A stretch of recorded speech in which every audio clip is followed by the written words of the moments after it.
Cheryl and Kathy, and we are here again for our now weekly show for as long as you want it about Are You Scared of the Starch Solution? We're not. Let's just say that. We are not scared of the starch solution. Right? Not at all. Not at all. It's not scary, and there's a lot of information out there. I went back and put the free program in the old one, and I will come back and put that in here.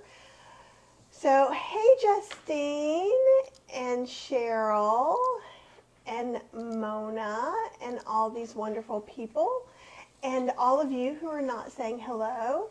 Hopefully I can see everything. I should be able to, did a little test. I can see my Facebook comments, put them up. I feel very jazzy. And I see there were some comments before that I don't see, which makes me so curious and want to go get my computer. But I shall hold back. So if you said something really cool before Cheryl Diane said hello, come back and say it again so I can see it. We've got lots of awesome people here. We've got Kelly. And I'm sorry, on Facebook, I just see Facebook users. So if you put your name, I'll say your name. I'm not intentionally censoring your name. And Justine, Barbara Martinez, Kelly, Patsy, Mona, Justine, Cheryl are the people I see right now. More Liz Lena. Oh. I was a little bit OCD today because I'm still feeling a little under the weather. I have a little virus. So I had some herbs that I picked from the garden that we didn't use in our live class on Saturday.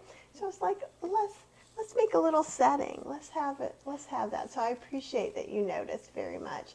And hi, Crabble. And TS is here again from Southern California. Kathy, yay, we love you. Boomer, oh yay, Angela's here. Boomer and Beyond Wellness, if you guys are looking for some fitness help and you identify as a boomer, or maybe you're 30 and you still sort of identify as a boomer, I think she would still help you. She's deliciously nice. Oh yay, Marin's from Australia. I've actually managed to catch a live. Well, I know the time difference is so hard. We have been really watching a lot of Australian TV. Yeah, it's our favorite. We like British TV too, so it's kind of exciting. Linda's here, and Marcia. Jane from Winston-Salem, you are just down the road. We are here in Durham, North Carolina. Oh, and Chef Julia's here. You guys make sure that you go and say hi to Chef Julia. She makes delicious whole food, plant-based, no oil recipes as well. And, me too. I feel like I've been sick for 2 weeks. I had 3 days I got better, and then I got kind of under the weather again.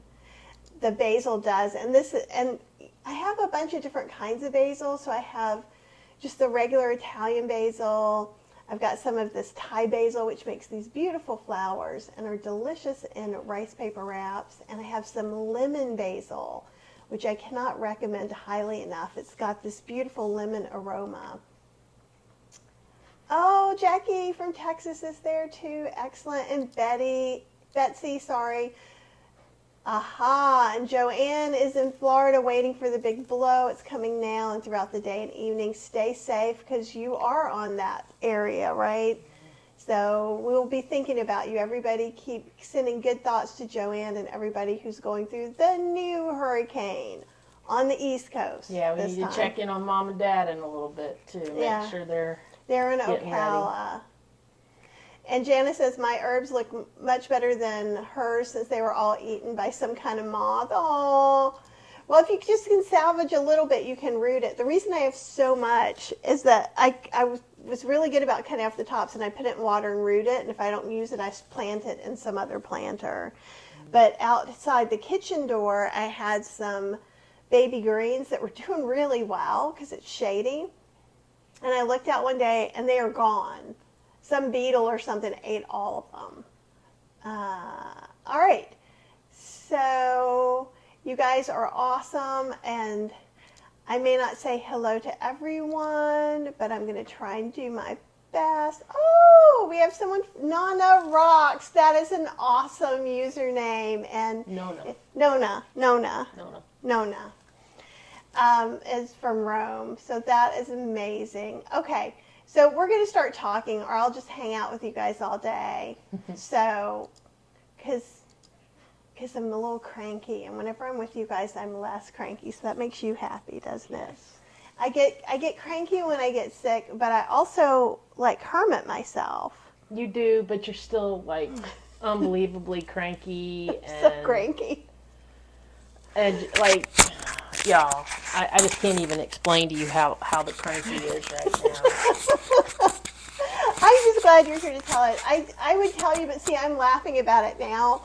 But so I wake up. She wasn't 15 minutes ago. I was not. I was Jeez. not. No, I know. That's why I hermit. I think those of us that hermit away when we're sick are just trying to save everybody else from, whatever's going on. And I think I just have like a little virus thing. And Kitty Mom said she sent me something. I will look in my Facebook messages while we're live and see what I can find out. Yes, and we would all love to visit you in Italy and have you show us some good things. Yes, exactly. My sympathy, Cheryl, and she should get them. You add the thyroid issues on top of it, and it's just like, oh, so wow. my thyroid's a little It's a overactive, triple which threat makes right me now. super snippy. And now I've been sick for over a week, going on 2 weeks, and I just don't have the patience to be sick. But yesterday and this morning, I was just hanging out with Max on the bed, and we were doing our little workies together. Yeah, I do fake it well. Mm-hmm. It's true. It's like there's a limit. There's like a couple hours I can be nice, and then I just want to be like blah.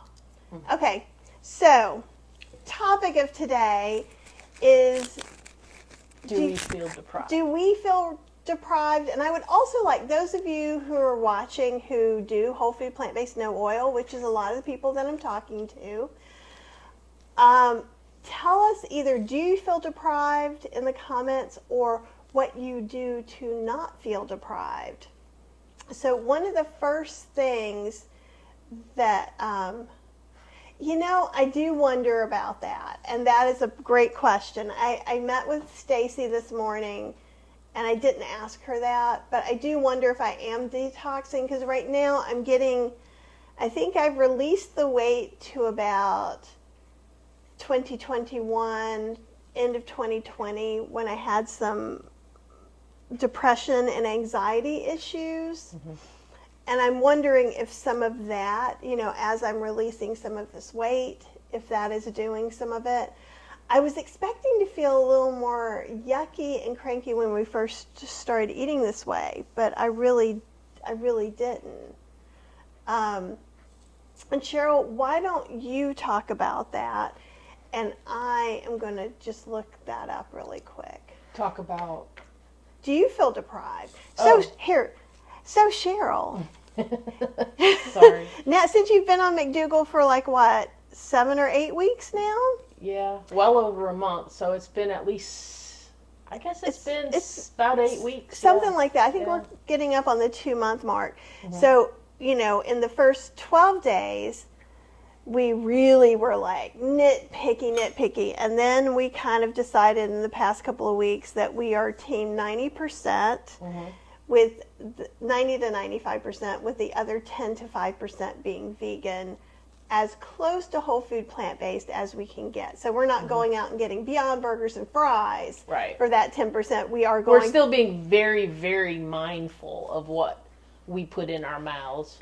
But we may push it to the edge of what we know would impact our weight loss. And what does that look like? And we've actually we've made the decision that we're okay if we lose the weight slower. We're fine with that because we want, as we've said before, it's important that we make this sustainable because we know us and we know what our pitfalls are and things like that. And so, as far as feeling deprived, no, I have not felt deprived at all. I'm actually eating more food than I was eating before I started the McDougall program. It was just that everything that I was eating before the McDougall program was just was basically junk food. Lots of burgers and fries, like vegan burgers and fries, like Beyond Burgers, Impossible Burgers, lots of the packaged meats, lots of sandwiches, and just things that, were not that great for me. And now, I'm eating twice as much food. I'm not feeling deprived at all. I can still go and do things with our friends. I don't feel like this is stopping us from doing that.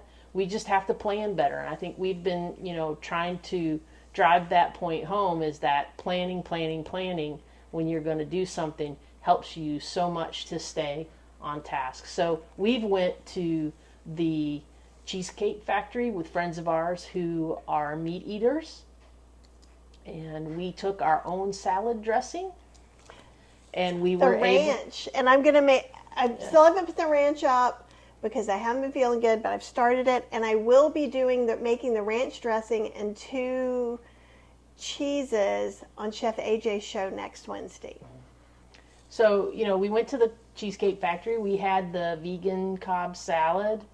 The thing that we kind of were pushing the limit on there was that we had avocado on that salad, and we don't typically eat avocado right now because avocado's a little higher in fat, and so we're trying to limit that fat intake so that it can do its magic.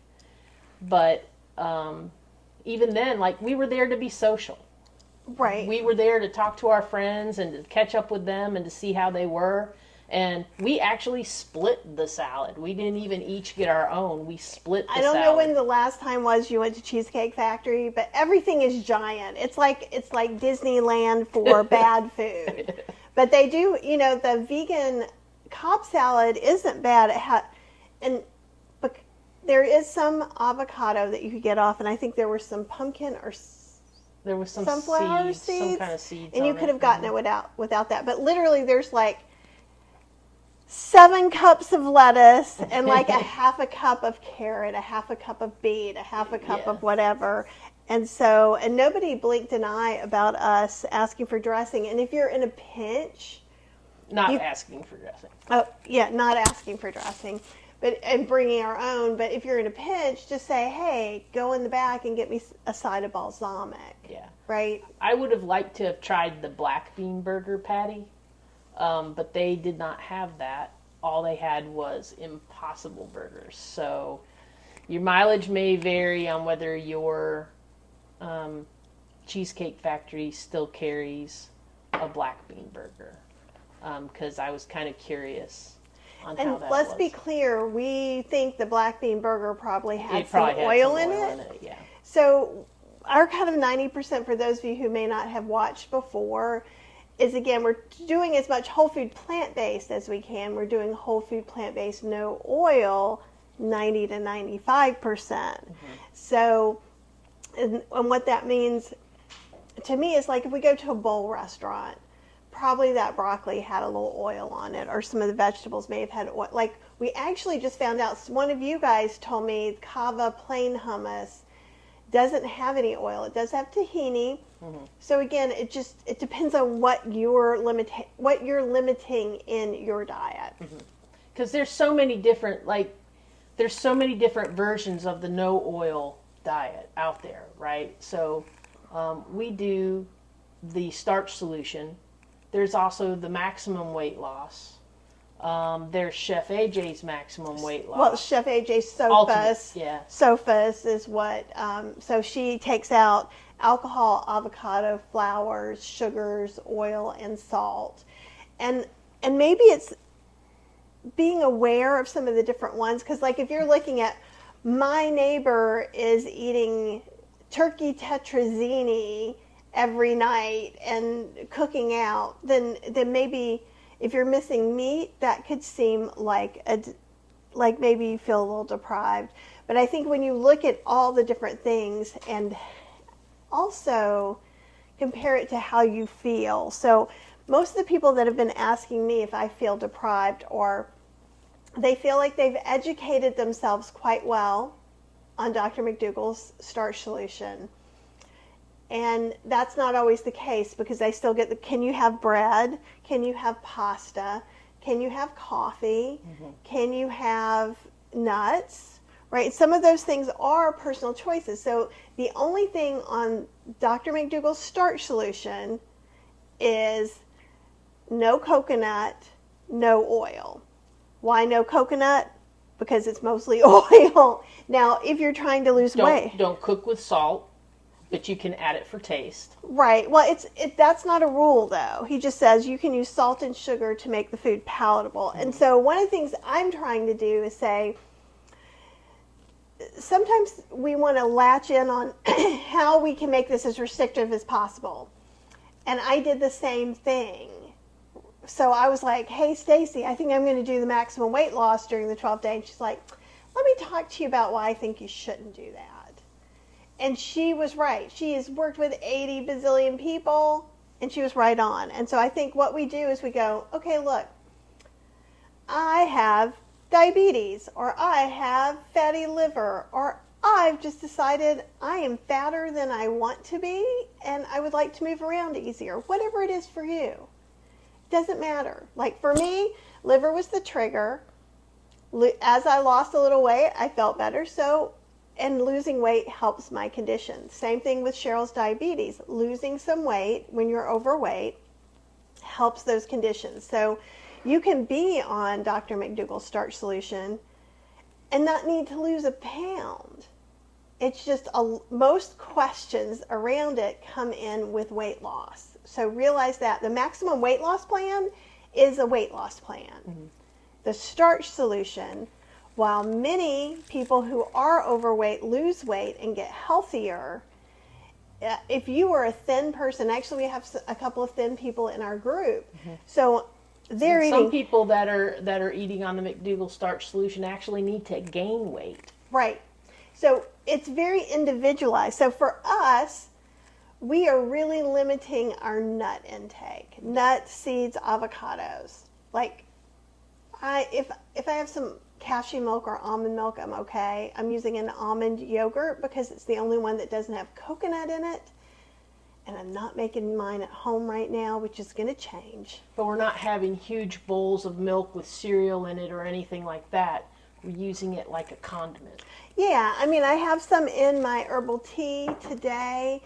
If we're making a soup or mashed potatoes, we put some of it in. So, again, we're not going through a jar of Joy, J-O-I, which is like cashew butter that you put with water to make into milk.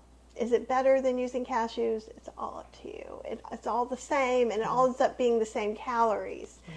So a lot of people, when they're hearing people who need to lose weight like us say we're avoiding nuts, they think that there is no nuts on the starch solution, and that is not correct. Nuts are higher in fat. Avocados higher in fat. He does like tofu or soy products to be 10%, no more than 10% of your diet. You're allergic, you hate soy, you don't have to eat it. Right. And so for us, that usually maybe like twice a week, sometimes not even all twice a week, but about twice a week. And I think Rill was the one who was saying, I really want to eat some tofu when I eat tofu. And in the past, we've taken a whole, I get the extra firm high protein tofu, and it's only high protein because it's been pressed. So there's more soy and less water. And I was using a whole one sometimes if I made a stir fry. Now I use a half a one. And we split that. And then if I have leftover stir fry after that, so I'll toss it in a little bit of organic cornstarch, stick it in the air fryer, make my stir fry, use my stir fry sauce, and then I put it on top more like a garnish.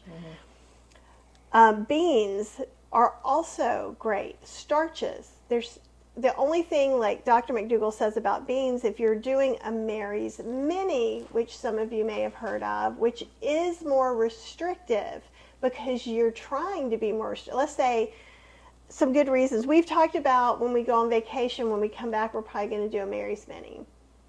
2 reasons. 1, we're just going to cook up some potatoes and use frozen vegetables. So our lives will be easy. And actually, that's our new go-to convenience food. Like, we used to pull like some kind of pre-processed food thing out of the freezer.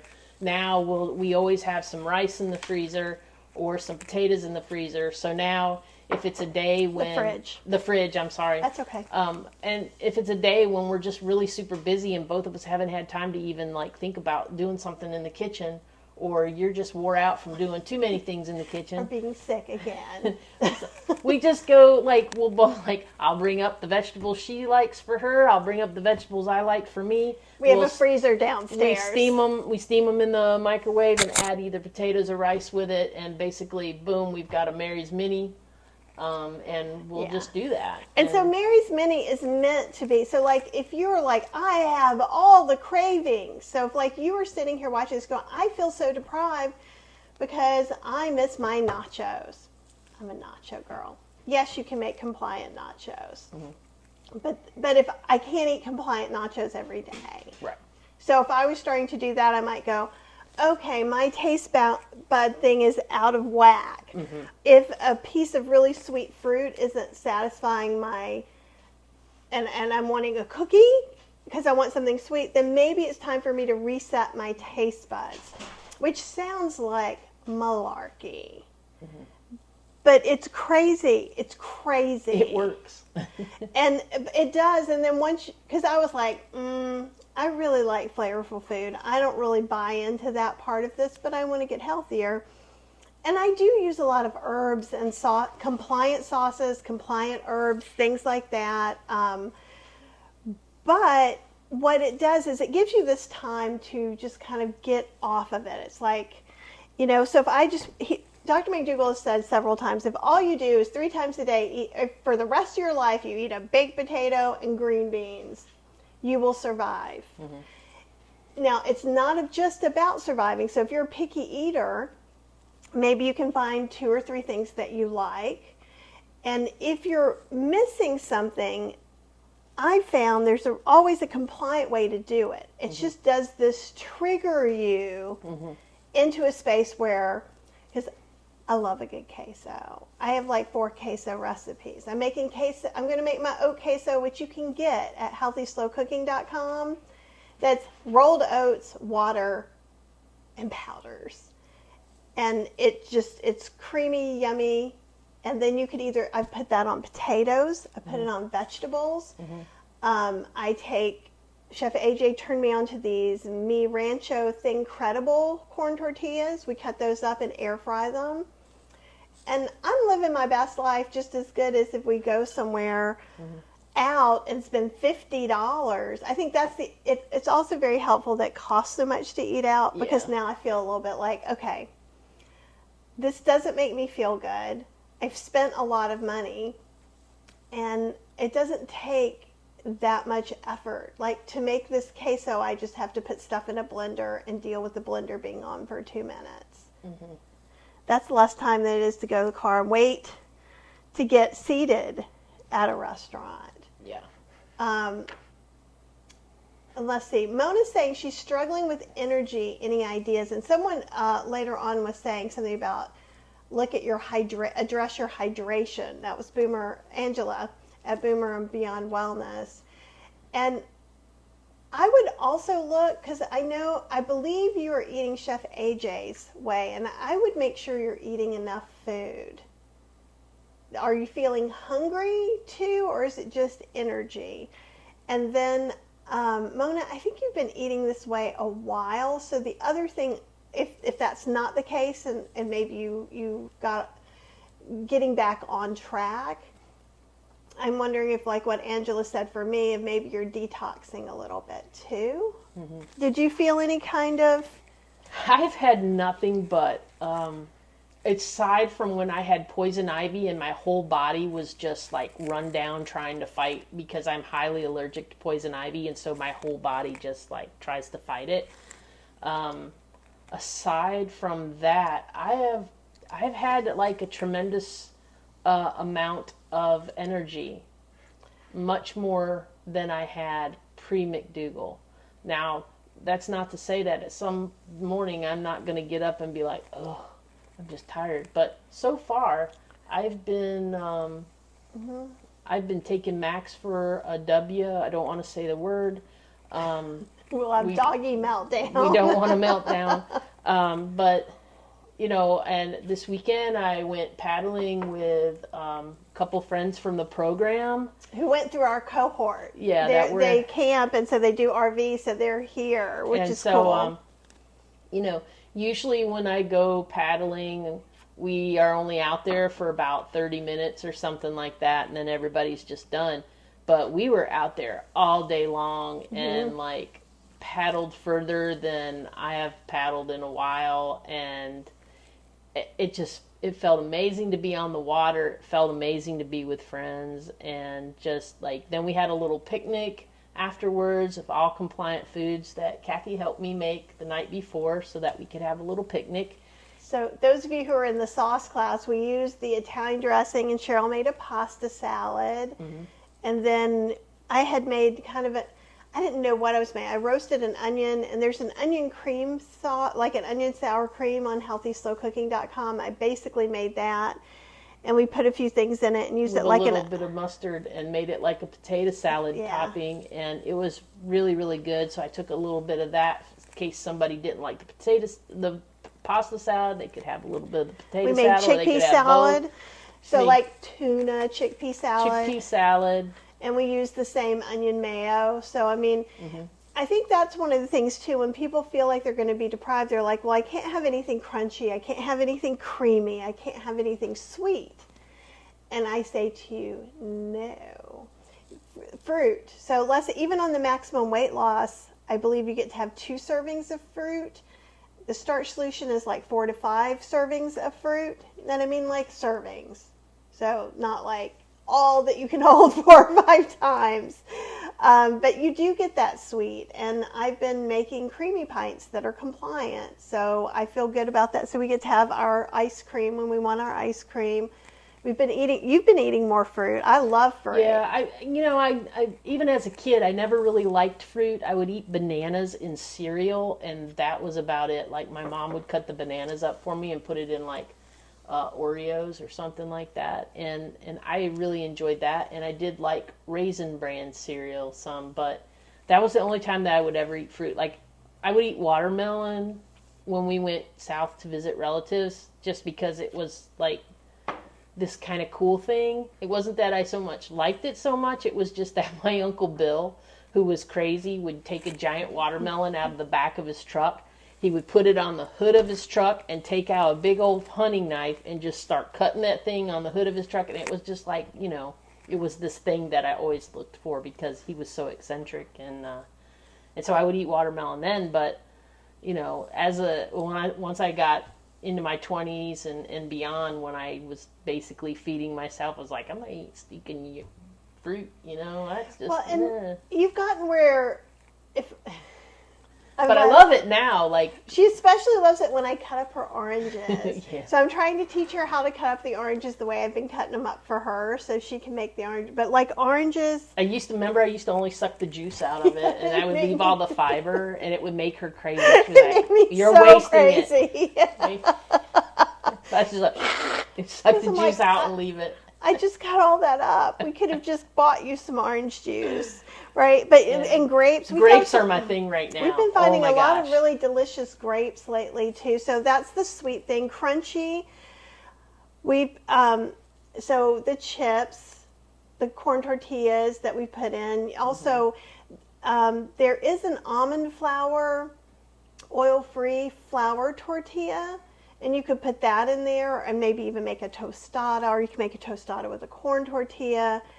One thing we've been doing, I think we learned it from one of you guys, is we've been putting some dill pickle juice in our microwave popcorn popper, which I'll get you real quick. And I'm finding, though, with the popcorn, I will do that just when we both need a little crunch, because it has no oil at all, and it just pops up in there. You got to be really super careful because it burns super fast. We're not good at it. You only get about about this much popcorn. So actually it comes out right. Just yeah, for a so quick little snack I feel like it's portioned out pretty good. And so, you guys, I got this at Ross's, and I've been seeing them everywhere. There's still the Dash ones, which are much more expensive on Amazon.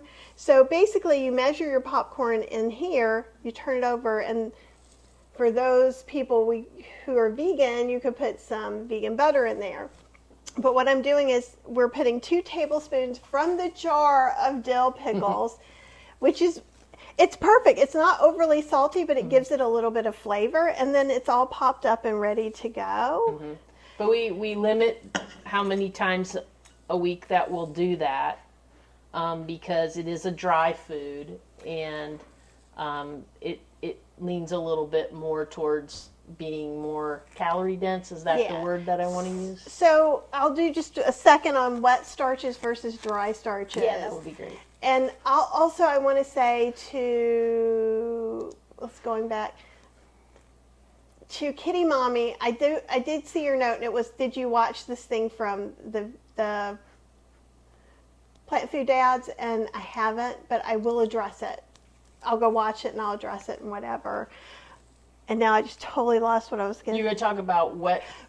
Thank you. Wet against dry. So, wet starches versus dry starches. So, the easiest way to think of it is oatmeal versus granola, or popcorn versus corn on the cob.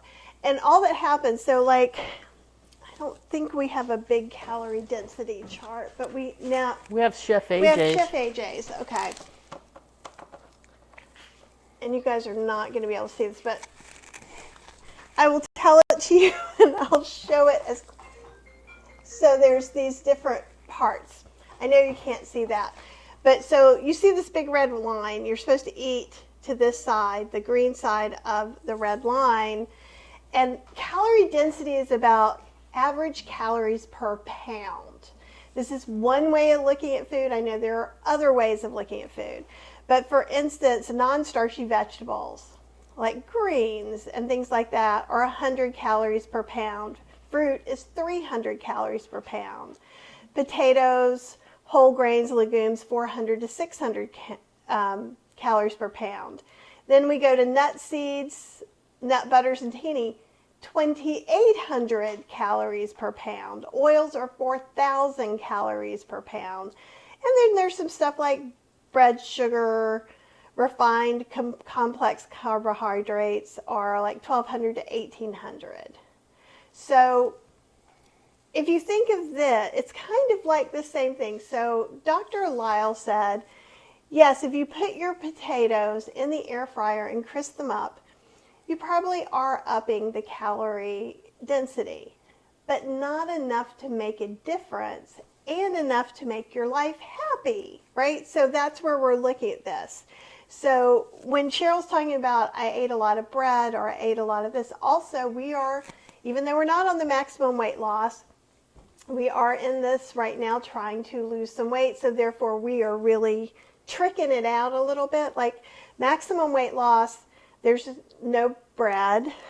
You can have pasta, which I know seems weird, but it goes back to the wet, dry thing because pasta is cooked, therefore it absorbs all that water, and so it's no longer quite as calorie dense.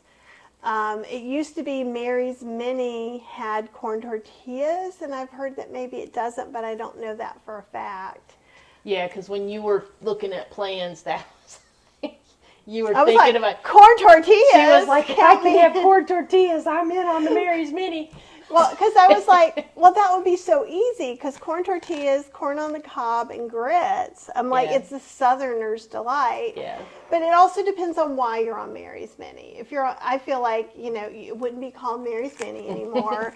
But, I mean, if we came back and all we did was, corn as our one starch. Mary's Mini just picks one starch. And you do it for 10 days. And again, it's to get your taste buds back under control. And maybe also if you're trying a new way of eating, maybe you were keto or something else and you don't understand any of this. Boy, it sure is easy to eat potatoes and green beans while you find out. Or polenta and vegetables or whatever you choose. It could be rice, rice and vegetables and a condiment. So we use it kind of like a tool that helps us when we need, to kind of dial it back a little bit. We do. So I think we do it a couple of times a week now, like just out of habit. I think if we feel like we've either we've gone out and we've 10%ed it up or whatever, we naturally right now have been going back to, okay, are there baked potatoes in there? With me not feeling good, I was able to get some Hannah yams, and like I can't tell you how many times I've eaten just cold Hannah yam out of the fridge. Just it's there. I don't have to do anything about it. I can fill my stomach and go back to sleep. Now, I wanted to ask Mona a question, if I could. You were talking about you were having a hard time getting on the bike. Are you on a Peloton or something else? Or do you ride a road bike or just a path bike? If I could have a little bit more information on that would be helpful. We're super behind on comments, so I'll see if we can get there. Mona, when we get there, I will do it. So I wanted to just kind of say hi to Game Changer RN. We're going to meet her. Yes. In Sacramento, and those of you who are like, what is happening in Sacramento? September 17th, Chef AJ is doing a day-long seminar. So if you go to chefaj.com, you can and go under events, you'll find that. It was really inexpensive. I think it's still on sale. So I would totally do that. And let's see. And Julia makes my favorite Japanese food, like curry. You put onigiri in there to make me say it, didn't you? Because I know you're like, that girl can't say that. Miso soup, sesame, ginger, tofu, pumpkin bread, and eat reasonable amounts. And I think that's the clue. That's important too. If I can look forward to my favorite foods, I can do it. 3+ years. She's done it for a long, long time. And I completely agree that I think one of the fears when people start thinking about the possibility of committing, right? You've got one foot up. I think that people say, oh, well, I'll never have cake again. Well, for me, I'll never have a burger again. I'll never have pizza again. But there are so many, people like Kathy and Chef Julia and folks out there that are able to, take a recipe of something that's your favorite and just do the tweaks that need to be done to make it a compliant meal for you. Is it going to be exactly the same? Somebody got to... No, because you're going to take some of that bad stuff out that made it yummy to you before, because we get used to wanting the oils and all those kinds of things. But is it going to be super, super, super close? Yes. And I can tell you, after 12 days of doing just the basic Starch Solution program, the first time that I had a compliant burger meal, I was over the moon. And now I'll have a burger. We have some of the actually veggies in the freezer. And if I'm having one of my days where I'm I just want to have junk food, I'll go get a burger. And I'm completely within my limit. And Ezekiel buns do not have oil. There may be some other buns around you. We have found some other breads and stuff at Whole Foods that don't have oil, but... And Aldi's as well. Aldi's has an Ezekiel look-alike, so it's cheaper. Yeah. And here's one of the things that's super helpful. I will make burgers and things like that, but for Cheryl, just to have something that she knows if we don't have, she can go and grab what we need on the way home. And one of the things we did is we made big things of oil-free frozen fries, and that's from my Vegan Cooking in Your Air Fryer book, if you have that. It is a pain. Oh, it's such a pain. But we made enough for 3 months. So we still have plenty in there. We've eaten them 3 times now, and we have more than enough. And the funny thing is, I've noticed that every time we do have that burger fry meal, both of us eat less and less fries. Yeah. It's now we're just kind of I just want to kind of have that. And I want the little crunch. I just want that little bit of feel, but then I'm okay. And I think this last time, I had a third of the amount of fries that I normally would have. So, and I was completely satisfied and full. I think I'm finding whereas during the initial 12 days, I was just eating and eating and eating. And I was oh my God. And now I feel my body regulating itself some. Yeah, and I Some think days I eat way more, some days I eat less. and I think that's part of it. Part of it for me, and I think you noticed it too, Cheryl, is that as we were doing this, we'd really worked a lot our whole lives on suppressing our hunger drive, and so instead of listening to it, and now that we're listening to it, sometimes it goes, you just need a little potato from the fridge right now and you'll be fine. And sometimes it's like, you need to stop what you're doing. Like yesterday, I heated up, we made a big thing of rice. I had some really good black bean soy curl chili that I had froze in super cube blocks. So we got those. You made some green beans. We put a little bit of, I put some yogurt and some salsa on there. I put some salsa on the green beans. It was delightful. Cheryl makes the green beans Southern style with a little liquid smoke and some nutritional yeast. So just know that too, that some days you're going to be hungry, some days you're not going to be hungry, and I think that's a normal way of being. And I'd like to kind of address something that I kind of brought up when I was with our friends this weekend, and it was something that I wanted to make sure that I mentioned today, and that's about how all the years of all the things that we've heard we've been told, and all this stuff that comes in your head because at some point in time you heard this, and it's the one thing that stuck. So I want to give you guys a little bit about my journey with weight. I was never really, looking back on it, like huge. Like I played sports and things, so I was a little beefy because I did weights and things. When I was in ninth grade, I was just this tiny little thing, just a twerp. And then I ballooned up in my sophomore year a little bit because playing ball, and I was just working out things. And then I stayed pretty average size mostly through my 20s, mostly because I was going out all the time and dancing, and when you're young and you're just always on the move, and everything in your life is just surrounds around movement when you're younger. And then I got a desk job. And that first desk job that I got, I started ballooning up because I wasn't getting that same kind of exercise that I was getting before. And so what I did was at the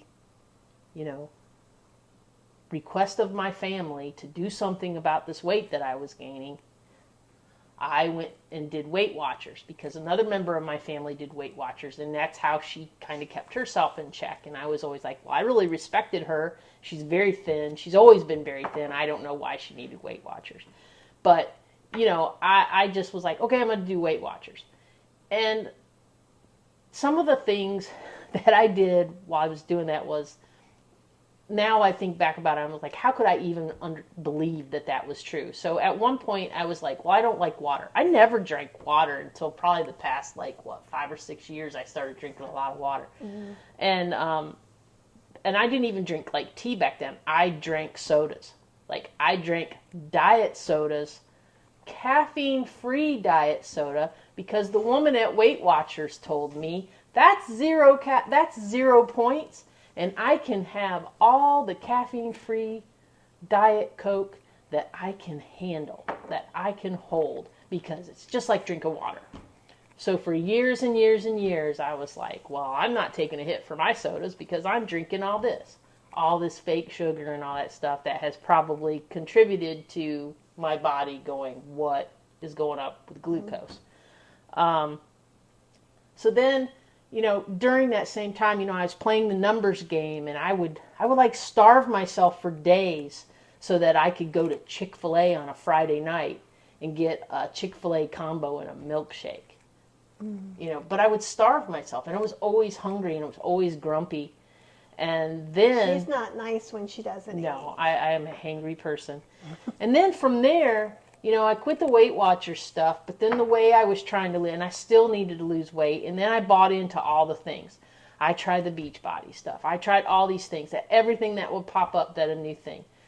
I read Eat to Live. I read all these books. I probably read The Starch Solution and just was like, well, no, there ain't no way I can eat like that. Just tossed it out. Didn't even consider it back then. And she's talking decades ago. I'm talking decades ago. Right? I'm in my 50s now. So this was probably, 30 years ago. A little less than 30 years ago. And so then I thought, well, the only way that I'm going to be able to lose weight is if I'm, really watch what I eat. And I didn't make a lot of money, so I didn't go out to eat a lot. But I did buy all the processed foods at the grocery store. All the processed foods that I thought were going to help me lose weight. I lived off lean cuisines for 3 meals a day for several, probably 10 years of my life and never lost a pound.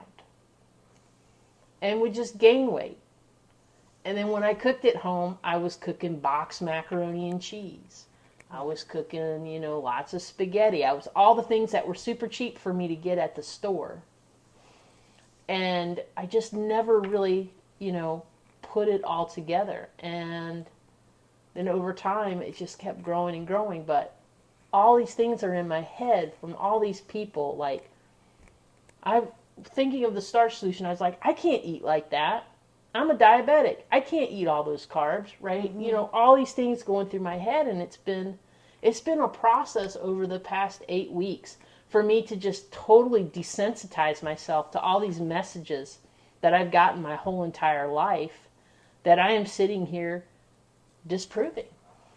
Yeah. And I think it's a really good point of what you're saying, because everybody comes from a different place, and it doesn't matter if some of the doctors grew up on dairy farms or, things like that.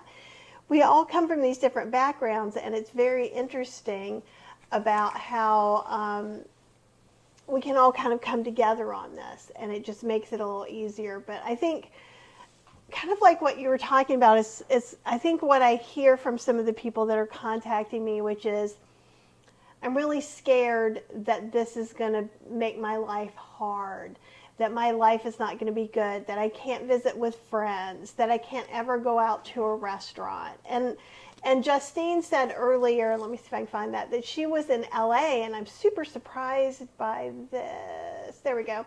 Just came back from LA, stayed on the plan, but eating out with no oil was very difficult. Some restaurants flat out said they would not accommodate my needs, and you ate with other people who were on standard American diet. And I think that happens. And like one of the things that we are doing, and actually it helped you last week when you were at work, and when you talked about that, is that I put in our cars some little mini balsamic dressings, and some, because we're not SOS, we've got some little salt and peppers in there. And to me, if we have to get a plain salad somewhere, or if we have to get a potato, and then in my purse, I'm keeping some as well. So, and if you're on vacation, it's going to be harder. And we're going to talk to you about however that works out for us and what we do and don't. For us, that is our 10%, is pretty much we're eating out. It's not like I'm waking up one day and going, okay, Beyond Burger Day, or okay, I'm going to break out that olive oil and put it on our salad. It's nothing like that. And the amounts of oil that we're eating out is small. It's still like it's not whole food plant-based no oil, because there is some oil, but we're also not going out and getting French fries. We're having a tablespoon of sauce that probably has some oil in it. Yeah. But some bowl places and some salad places, you may be able to get balsamic there too. So realize that. I was able to get balsamic on the menu at the place that was my emergency food last week at the office. And I want to go back. Mona's saying she's having trouble sleeping too, which could also have to do with you not feeling so good. If I don't sleep, I'm cranky, just as cranky as if I was sick. And you've been pretty tired lately too. Yeah, it's because we're staying up till like we're teens. So we're staying up till like 1 o'clock in the morning, and I'm Thank you, Australian TV. no, it's just because we're not because we're watching it in Australian time, but because we get caught up in it. But one of the things that's helped me, and it helped me a lot when I had especially some anxiety, is magnesium. So if you're, okay, here's how you know if you're low on magnesium or not. You take some, it's like vitamin C. If you take too much, you're going to have to go to the bathroom number 2, and you'll know that is as much vitamin C or magnesium as my body can tolerate. It doesn't bother me at all, and sometimes I'll take some before I go to bed. But me. It bothers you. You must be very magnesium rich, and I am not. But that might be something to do that is a non-medical solution. And I see Karen and Lydia, and let's see. Lots of people love Chef Julia. So do I. She's amazing. Oh, thanks. You know, this cup is from the Vegan Potter. And support her. She makes some really amazing things. I really like her a lot. She did have does she still have the monthly box that you can? She doesn't right now, but for a little while she did a monthly vegan box. But she has lots of vegan pottery, therefore the Vegan Potter, right? And Dave was saying sometimes it's hard for him to get motivated to exercise in an earlier comment. And it's okay to pick and choose different aspects from everyone, whatever works for you, and to adhere to whole food plant-based is the key. And I agree with that. I agree. And, you know, maybe you're making some recipes for Mary, you're making some recipes for Chef AJ, you make some recipes for me. And I always try to include as many of the diets as possible because it's just not that hard to use a salt substitute instead of salt. You know, we're already doing no oil. But look for the things. So we talked about sweet, crunchy, and creamy. And creamy, you might be like, well, goodbye, creamy things. No, oats. So when we look mostly in vegan and whole food plant-based, especially a lot with Forks Over Knives, Dr. Campbell's recipes, because they're not weight loss motivated, so they're using all the nuts. And if you are not weight loss motivated, eat the nuts for me. Please, for me too. Like, eat all the cashews you can hold. But if you can't have cashews, or maybe even have an allergy, I make, you know, creamy sauces. I make okara. I make ricotta from okara. I've made ricotta from cauliflower. Cauliflower makes really good creamy sauces. And my favorite, this is not Cheryl. Cheryl only likes Campbell's tomato soup, and I am offended by that personally. Because I make a really good soup. You just take a can of crushed tomatoes and you add in some garlic cloves, and you can do this I've done it in a heated blender, I've done it in the Instant Pot on the stove, and then you blend it. You can either use cashews and oats or just oats, and it's the best creamy tomato soup ever, except for to Cheryl. But see, that's because like the tomato soup that I like is just very plain and there's not much to it. And you like a tomato soup that's got some pizzazz to it. And you make it that way, the way that you like it, with some pizzazz to it. I don't like my food to have pizzazz. I just like my food to just be like a 5-year-old would eat it. It's true. You're getting so much better over the decades. So I'm happy for that. And like, you love a swirl of balsamic in a super stew now. You're just like, ooh. I do. I am kind of like a butternut squash soup with the little thing of balsamic, like made creamy with oats. Yeah. Right? So, and just throw a handful, don't put a whole bunch, but just like a handful, maybe a quarter cup of oats in there will really do that. Nona Rock says it's really difficult to avoid olive oil if you eat out here in Italy. It seems everyone has a field with olive trees and makes their own oil. I bet that would be hard for sure. And Mirren's saying Chef AJ's program is basically the maximum weight loss program with a few extras. You know, I know Dr. McDougall doesn't say no alcohol, but he also says don't drink your calories. So Chef AJ does say some of the things outright, and it's a little more vegetable heavy on purpose. It's not that you can't be super vegetable heavy and eat a great McDougall diet, but he is very focused on you feeling full and not feeling hungry, therefore not feeling deprived. And the one thing that it's hard to express to people who haven't done it, it's like, just do it for 4 or 5 days and see how your body feels. Because like, I have a friend who's like, I can't possibly eat 2 big bowls of oatmeal. It's impossible. I've never done it. And I'm like, neither did I. Yeah, neither have I. And now we're like, give us all the oatmeal. And I mean, I've lost, I think I'm up to 25 pounds now from my liver biopsy weight number. And I've lost 15 pounds since we started the McDougall program July 14th. And I think I should do it from there too. Trying to keep track of the total weight this year. It was 17, but then well, that means that's for today. The thing is, we are weighing you know how it goes up, and then it'll come down, and then it'll go up, and then it comes down, and then it comes. You know how it does that whole thing, and then we're watching it like every day. So I'm like, So and we're not telling you, especially if it's triggering for you to weigh every day. Don't do it. It hasn't been triggering for it's a little triggering for her today because today it went up, and usually she doesn't talk this much about it, but. It's just really good. And one of the things that Stacy has had us do, like, so I just have it on a calendar. I write my weight, and then when we go out to eat, so that if we talk to her and we're like, I'm really mad, my weight's up a couple of pounds, and then she go, did you eat something different this week? And we can look and go, yes. Yeah. So and see the correlation of what happens. Which is kind of with me, because I don't typically eat, like, I have not been, since we started the program, eating bread more than once a week. And I ate bread like 3 or 4 times this week. In the past 3 days. Yes, in the past, I think you had bread every day for the past 3 days. So, but yeah. And so I know longer than that. So now, I know for me I need to back off on that a little bit.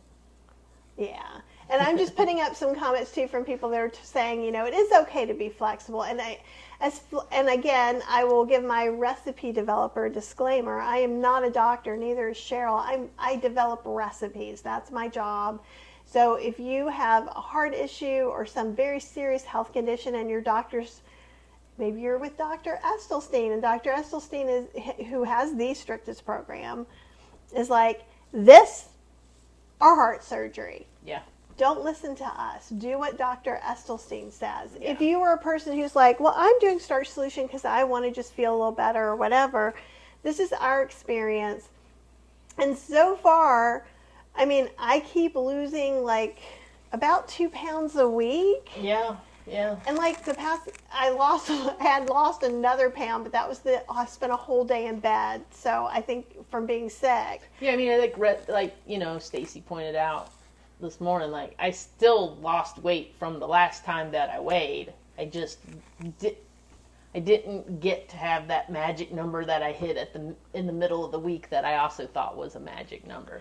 That's how I felt about yesterday. Yesterday I'm like, I don't see how I could have lost 3 pounds this past week because I've gone for 2 walks. And today I was back up to more of a normal, what I expected to weight. But I guess what I want to say is, and again, we've talked about this before, if you are not in this to lose weight, you're in this to gain health, look at those numbers. Maybe look at your blood pressure or your glucose numbers or something like that. Yeah. For me, like Dr. Lim says, just don't even think about it for 6 months to a year. Like, don't focus on those numbers. I would in this particular case, if you're brand new, think of us in the first 12 days. If we hadn't done that, we wouldn't have felt so good about our results because we wouldn't have known what they were. That's true. So I'm not saying. So I think you should have some metric, whatever that is, that's comfortable for you, and certainly, you don't have to weigh yourself every day. You can just not weigh yourself at all if that's something you feel uncomfortable doing. Kathy doesn't take her blood pressure every day because all week. It was glorious. It makes her crazy. It absolutely makes her crazy, and then it just keeps going up and up and up and up because she's making herself crazy by it. So, she does it about once a week now, and she does it in a quiet room all by herself, after sitting calmly for about 5 minutes and thinking about puppies. And no, I'm thinking about this one spa with this like floating pool that you put your head back in and it plays the music. It's like, and I'm doing that while I'm listening to like a meditation. It's crazy. But Rill is here from Milwaukee. It's good to see you. I don't know if you've heard me say hi to you before, and you just finished eating some tacos. I'm glad they turned out good. And Diana says, how do you handle addictions and cravings? And that's a really good question. Mm-hmm. And one of the things that I've done, and we talked about this before, so my father was an alcoholic, and I've been friends with lots of 12-steppers and alcoholics throughout my life. I never developed alcoholism, but I've always kind of kept an eye at it. Mm-hmm. So, like, if I drink a certain amount of time or whatever, and I've never been a super heavy drinker. I did stupid stuff when I was in my 20s, but other than that, I mean, and since I got the non-alcoholic fatty liver disease diagnosis, I was like, okay, no drinking for a couple months. And now I'm kind of like, one drink if we're out, like, because I love a fancy, snazzy drink. Mm-hmm. But half the time when we go out now, too, if they have a snazzy mocktail, I'm good. I make mocktails at home. Mm-hmm. So from being hyper aware and being in Al-Anon for a long time, I try to look at this stuff. So one of the things that I've been doing, like we went out to the vegan Indian buffet. You remember? So after that, on the way home, I analyzed it. I analyzed it the next day, and I was like, well, now do I feel like I have to go to the Indian buffet all the time? Do I really want fatty foods today? Is this triggering me in some way? So I'm really trying. I do this more than probably any normal human being should do. Yes. So I'm not telling you to do, but I really it makes me feel better to weigh it, because like if I made crunchy tortilla chips in the air fryer, and if it made me feel weird every time we drove by a favorite Mexican restaurant we used to eat guacamole and fried chips at, then I might decide, well, I don't think we can have those anymore. Right. So I'm looking at that. So as far as addictions and seeing what triggers us. Now, cravings, I see addictions and cravings different. Dr. McDougall says cravings will go away. I think it's different the way I think about them, because I love flavorful foods. I love textures. And obviously I'm a recipe developer, so I want to enjoy food. And I am enjoying my little baked potato with steamed vegetables and some sauces. So like I do like to have sauces over things. Mm-hmm. So Diana, it's a good question though, but like how do I deal with, I guess for me, I look at what I want.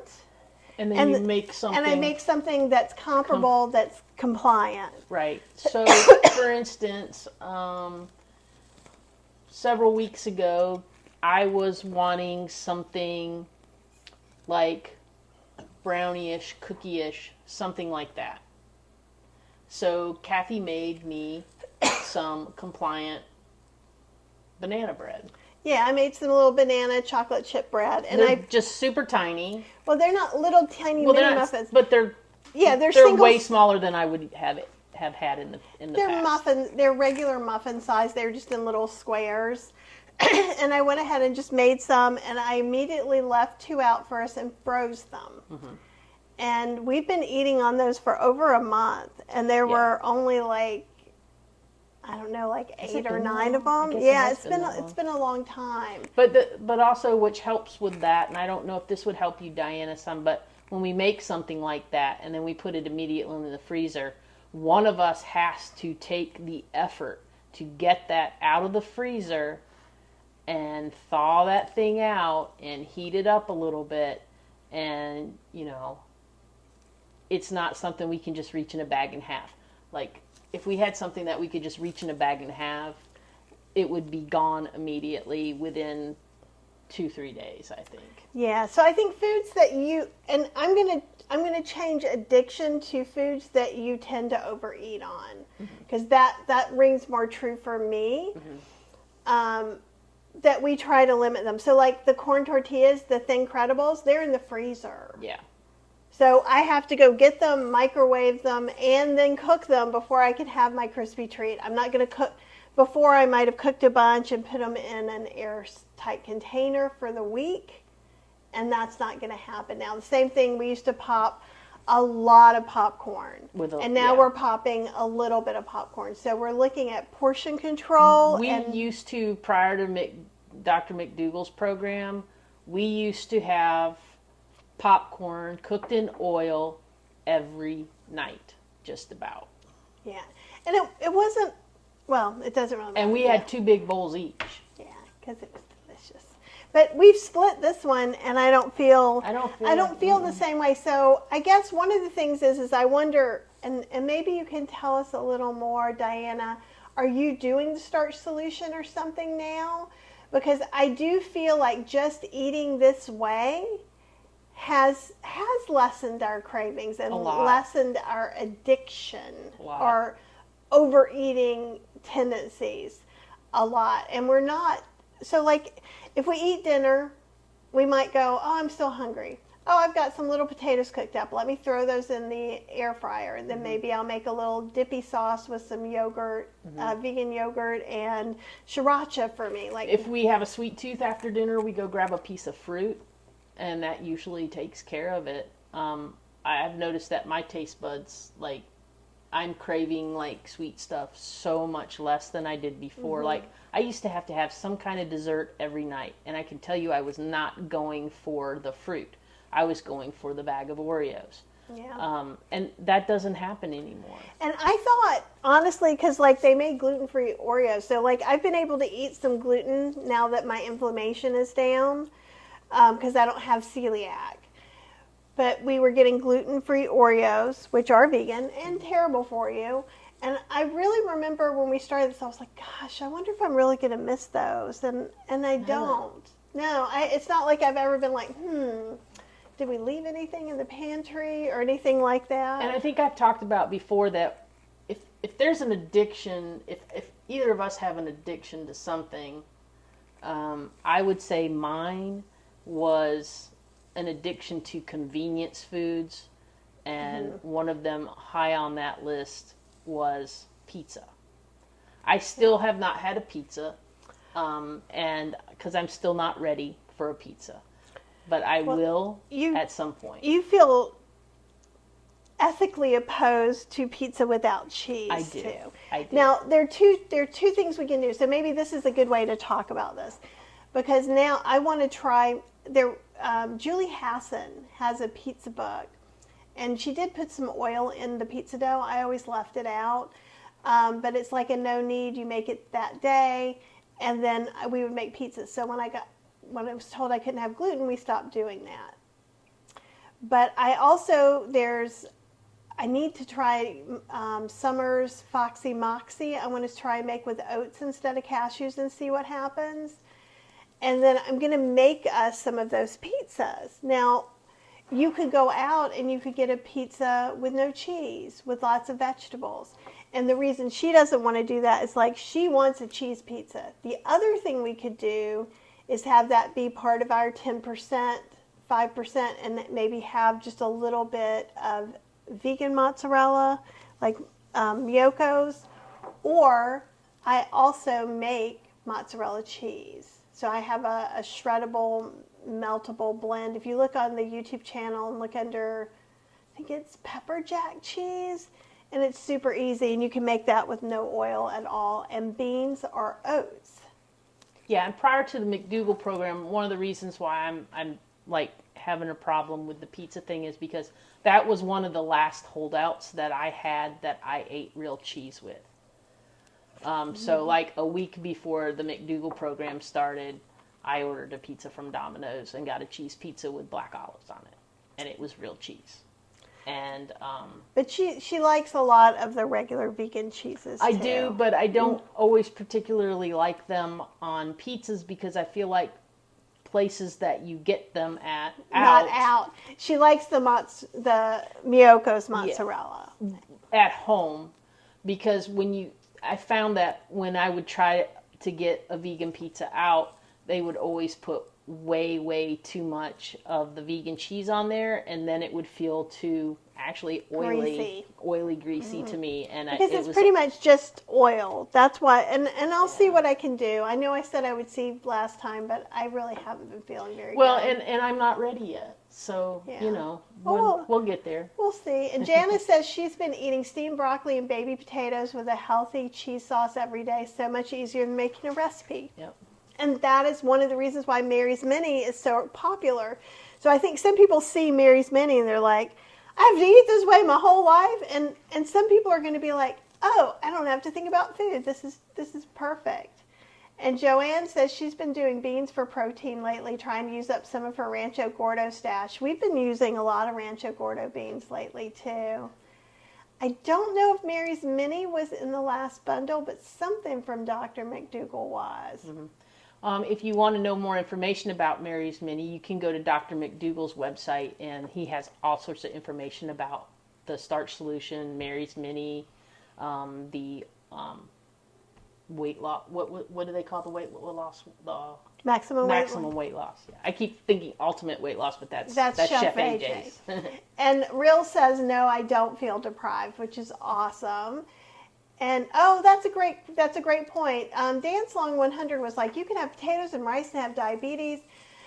Talk to your doctor. We are not doctors. However, Mastering Diabetes program deals with that, which is a great thing. Angela, thank you for putting that up. I actually have She has the sheet of what you can and can't eat from them. Dr. McDougall also. I actually have their sheet printed out, and I keep it on the refrigerator just kind of as a reminder to me sometimes when things are, and it's very similar when you look at the things that are green. It's very similar to Chef AJ's, except when you get into some of the I'm not even we're not going to nitpick on that one. I'm not going to nitpick on it. That one's too hard for me to add into all the rest. It's very similar, same types of foods. Oh, good. And Dance Long 100 says she will. Definitely look at Mastering Diabetes. Often has some free They do some talks seminars that you can do, and some inexpensive ones. I will say, like I've said every time, the 12-day Dr. McDougall program is a little bit pricey. If you can afford it, it's worth it. Not only do you get to see a doctor, and a doctor works with you to get off your meds like they did Cheryl, you get a health support specialist for a year. And so there's a lot of other stuff in there. Yeah, so I really like the Mastering Diabetes guys. I think they have a great book. If you read their book, I think you can get it on Amazon, on the Kindle, I think is how I read it.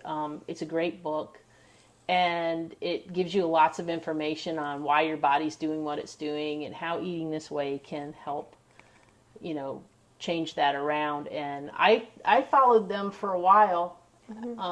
In 2019, I think I was trying the Mastering. Might have been 2020. 2020, I was trying the Mastering Diabetes stuff, but no, I think it was after 2020 because we were going out. They don't a lot. need to know the well, exact it's just date. we were going out. We were going out a lot or ordering in food a lot during whatever time period that was that I was trying it, and we weren't being a team then, and so I just didn't stick to it. So yeah, and Game Changer RN, think beans, greens, and a grain. The way Dr. McDougall talks about it is 50% of your plate. So someone was like, what does your plate look like? And it's a big plate. It's not a tiny little bowl.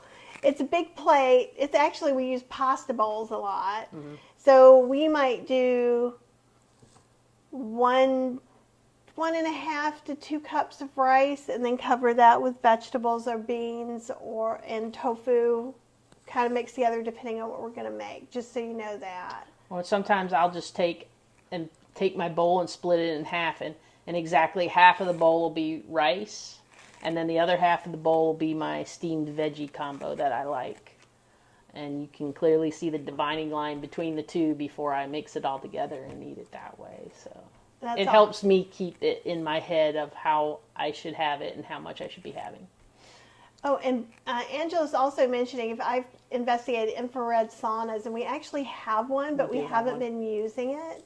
So that's a great question. So that's going back to me being sick if I'm having just some detox symptoms. And maybe I will try that because I don't have a fever. I don't have any of these other things. There's nothing that would say, don't get in the sauna now. Yeah. And I'm looking. Oh, this is such cute conversations. I love that you guys chat with each other. Yeah. Yeah, and another thing that's really been helpful for us, I think, and I've always told Kathy, like, I don't need all the touchy-feely, I don't need the groups and all that kind of stuff, but I want to tell you, having people that are like-minded, like all of you that are already doing the program and stuff and have been doing it for years and years, like Chef Julia, I mean, it's just so much easier when you have people that you can talk to about, what you're feeling. And so having this cohort that we have is awesome.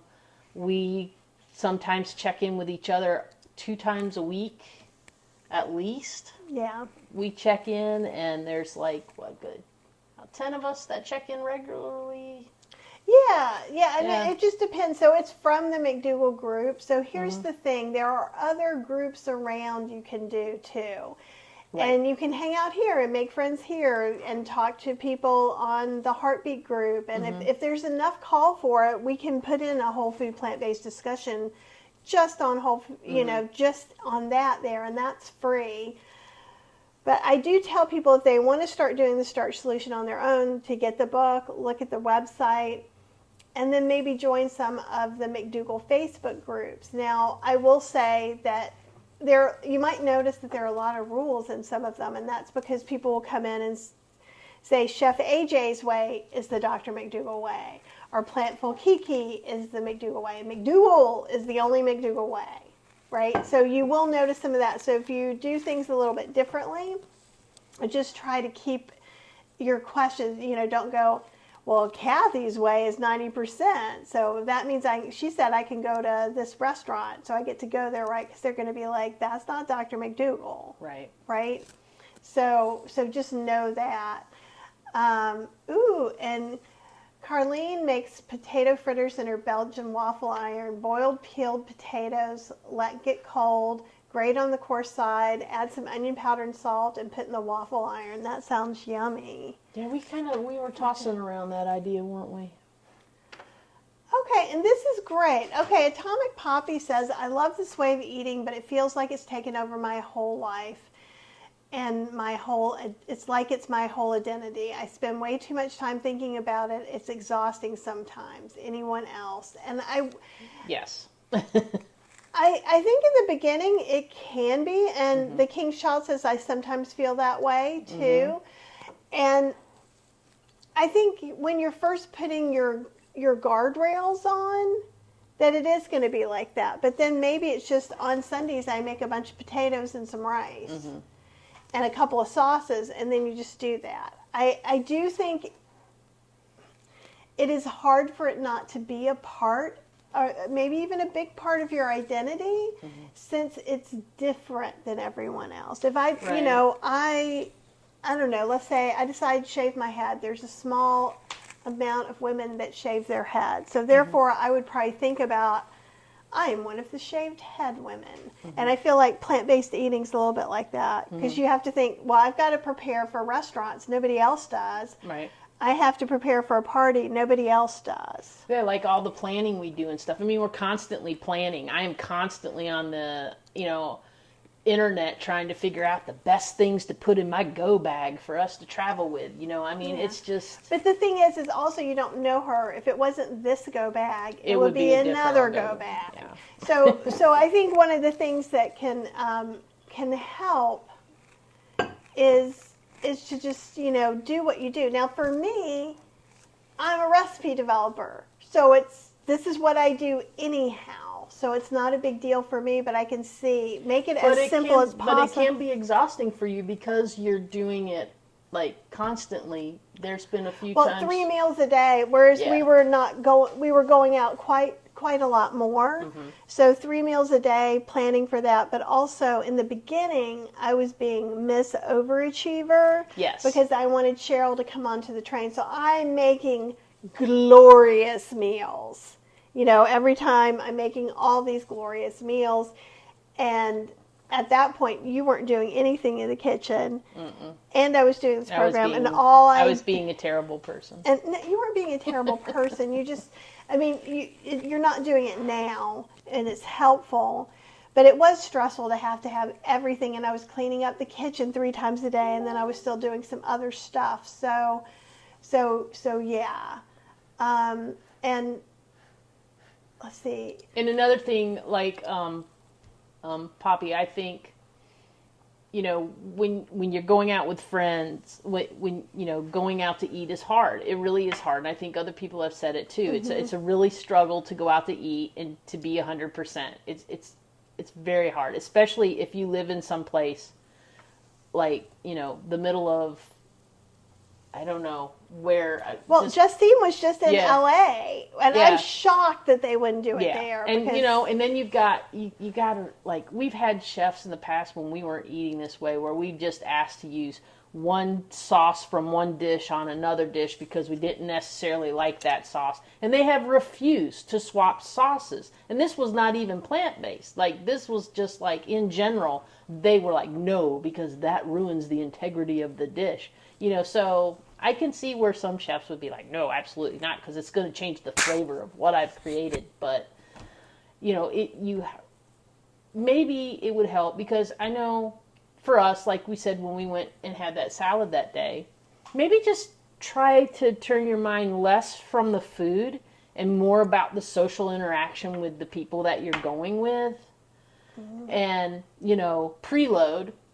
preload at home, and eat so a bunch of preload, stuff. for those of you who are not, like, I feel like we need to get a little sound that's like, McDougall glossary alert. Mm-hmm. And that just means eating salad, soup, or eating some food so you're not hangry and you're not there going, oh, I thought there was going to be a salad, but now there was some weird thing and they didn't get their lettuce delivered.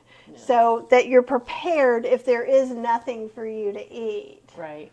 And just make it more about the connection with the people and just, have a little something, just to have something in front of you while here. Oh, hey. Yes, it is. This is Kathy's basil. So those of you who've been watching for a long time know Mia. Mia's now in Spain.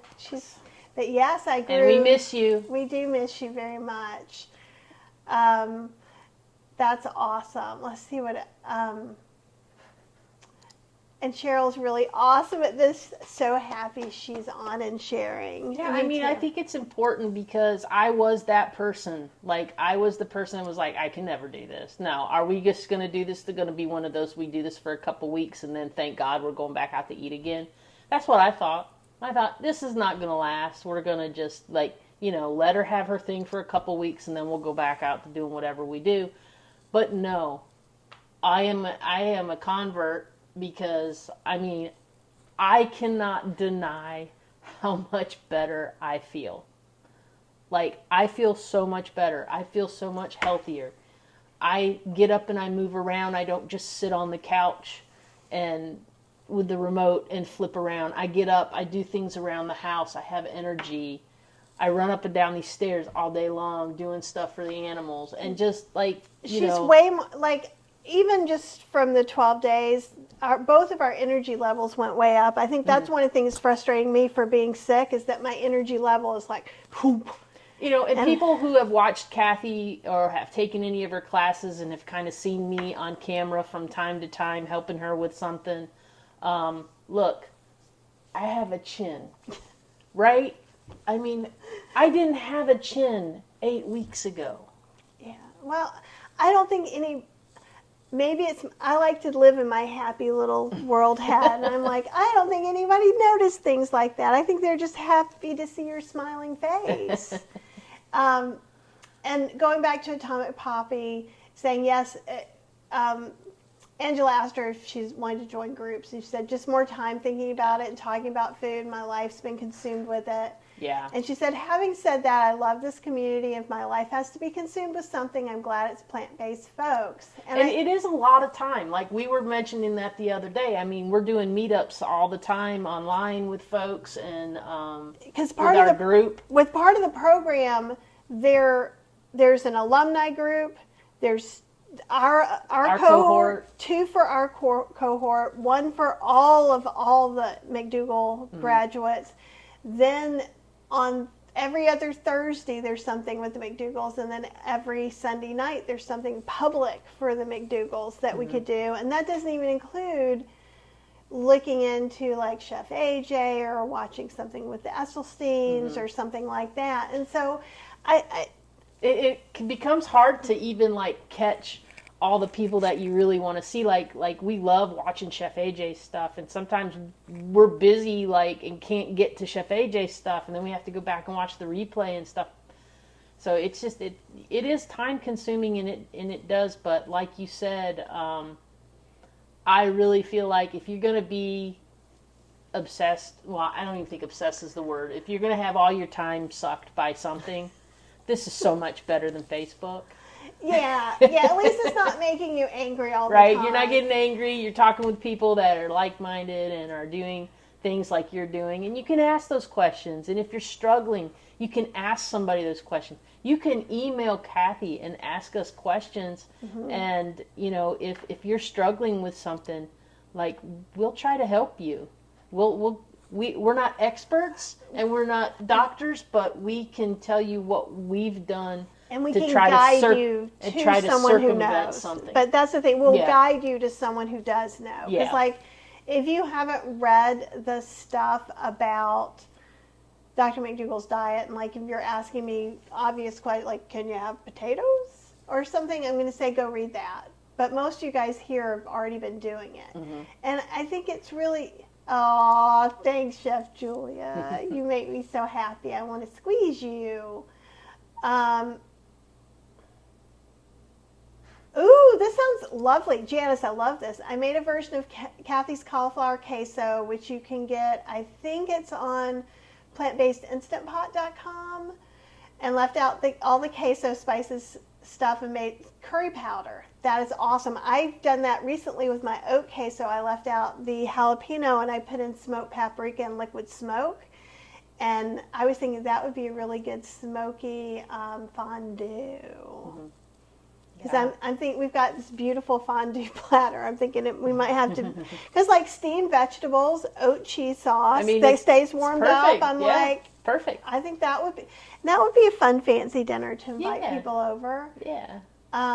We just got to get Max to where he can handle people again. Well, Chef Julia says, Cheryl, I did the same thing at Weight Watchers. I did a YouTube video recently on my diet history and have a lot of those stories. So you guys make sure to go over and follow Chef Julia on her YouTube channel. She does some really great videos, and she's just a good person. Yeah. And that means a lot in this world. And people are thanking you for sharing.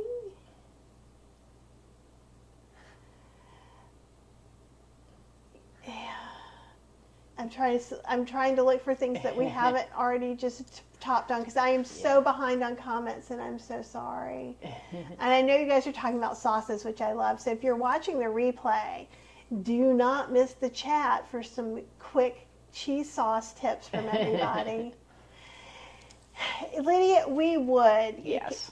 We keep meaning to get to that. I'm trying. Yesterday, I did take pictures of my oatmeal because I'm trying to do it. Part of it is just I don't feel good and I don't want to put on clothes to do the video. I put on clothes for you guys. I had on Halloween pajamas. Cheryl got me some new Halloween pajamas that are summer friendly. So that is what we all know that I am not beyond wearing those and doing a live. So if I stay sick, I might. Maybe we'll... Yeah, we can do that. There people talking about we're talking about the all things in moderation, and I agree, that's crap. Like, we have heard that. How many times have we just, somebody's told us, oh, you can have whatever you want, moderation. Whose moderation? Everybody's moderation is different. And that becomes a really slippery slope for some people. It's been a slippery slope for me in the past. So, is moderation, I eat good 1 day a week? Is moderation, I eat good 2 days a week? No. Like, I'm trying to do 95% good. Yeah, absolutely. Oh, I love this. Chef Julia, let's do something fun together. Could you folks imagine a meal prepared by both Kathy and Chef Julia? Oh my gosh, we would have the most fun. Although I imagine Chef Julia is very precise. Yeah. And I am like, woo, let's do something exciting. So, it might be more, that might be something more like an Iron Chef competition. No, I don't. No competition, only That's love. True. That's true. And Atomic Poppy said white beans for creamy in the tomato soup. And I believe in the Great Vegan Bean book, I use beans to make everything creamy. Just like in Outrageous Oatmeals, I used oats to make everything creamy. But now I'm even making more things creamy with oats. And Lydia says Campbell's tomato soup is my husband's favorite. See, to me, that's comfort food, right? And I can understand to a point. It's horrible. There's some of it. I'm just like, it's literally. It's sugar, and it's just sugar and salt. But there's something comforting about that. Yeah, and I know Cheryl's numbers are better with her diabetes. Yes, and what I think we talked about this briefly last week was, so she got off of all her diabetes medicines, including the insulin, when she had such a bad, and you can still see some of the poison ivy on you on camera. Yeah. It's much better now, but it had gotten so bad that she had to have a steroid cream, and that did mess with her numbers. So she has doctor's permissions to use some insulin as needed. Yeah. But so, and that was also another interesting struggle, is like dealing with, I think you dealt with that the same way I'm dealing with being sick. It's like, well, no, it's not supposed to happen. It's just supposed to be good from now on. Mm-hmm. And just realize life happens. You might get the flu. You might, get a bladder infection. But I still was able to only use half of the original half of my original dosage that Dr. Lim had told me to go to. And now, over the course of the past 3 days or so, since I'm using way less more of the steroid cream, my numbers are naturally coming back down, and I've been able to dial that back. I'm still taking 10 units, but it's a tool for when something like that happens for me, and I completely understand how I am supposed to use it, and so I guarantee you probably within the next 3 days I won't be taking that anymore either. I'll be dialing it down till it's gone again. Hey Raven, I hope you're doing well. And says, have we tried Lisa's burrito wraps instead of bread? We have not yet, mostly because I've been hearing that people have not been able to use the molds in the Breville. So, and I'm not sure about getting a big giant dehydrator at this point, but I have been trying to think about some things. I do know that you probably could make like a potato flour, like sweet potato flour or something like that, but I'm hoping to do that in a little while. And one Auntie Venom said, I made it. And tell us how it went. Did you make it in your Excalibur? And I'm also just trying to catch up on comments. So I think she's just saying she's late to the party, but she's here now. Oh, yay! See, I have sick person brain. And Janice says, Broccoli Mom does the starch solution. It makes a lot of browning batter type stuff with sweet potatoes and cocoa. Ooh, that sounds yummy. Yeah. And Mona says, when I crave sweet, someone told me to have a potato. It actually works well. Mm-hmm. And those Hannah yams that Chef AJ loves, I think it is pretty awesome. And Janice says, I was able to cut down on sweets while doing Dr. Goldner's protocol. The less I eat something, the less I want it. Mm-hmm. and Tracy Reese says, I used to be against pizza without cheese, but now I prefer it, which is kind of awesome. Let's see. Oh, sushi was the last thing I wanted to eat before I went vegan, and I love vegan sushi. I love vegan sushi too. Yeah, not me. You like vegan sushi bowls, and you like onigiri. Not really. She eats a lot of them when I make them, so I feel. Ooh, this is a really good one. Always Learning makes pizza. My favorite pizza that doesn't get my pizza craving reignited is a mushroom cap. So portobello mushroom cap with pizza sauce, bell pepper, onions, and garlic. Huh. And got the idea from that. Dr. Furman. That sounds really good. And used to love cheese. And there's lots of oil-free cheese recipes you can make. I do like that one that you make. My sliceable, shreddable one. I do like that. It has a long vegan lineage.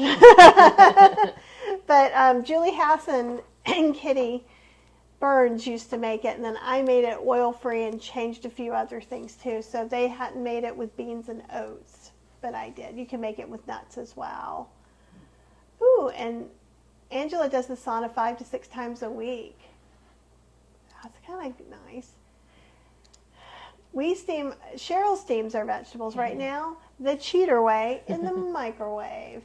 But I also sometimes steam vegetables in the Instant Pot or on the stove, just using a steamer basket. I have, I'll do show and tell. okay.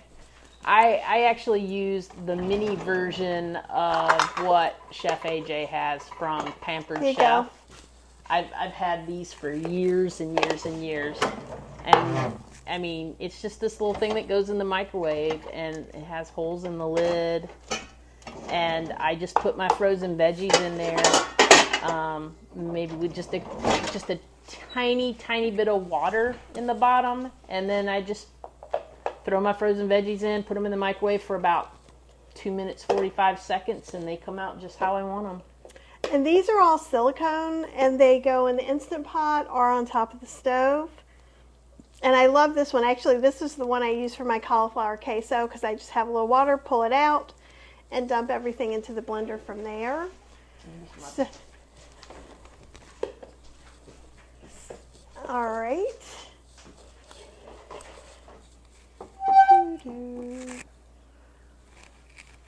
CJ says, I know about myself. If I'm tired, I make stupid decisions. Don't use the word stupid at yourself. Not the best decisions. I would say the same exact thing. Make spontaneous wrong decisions, and afterwards shake my head and didn't think eating all those cookies was necessary.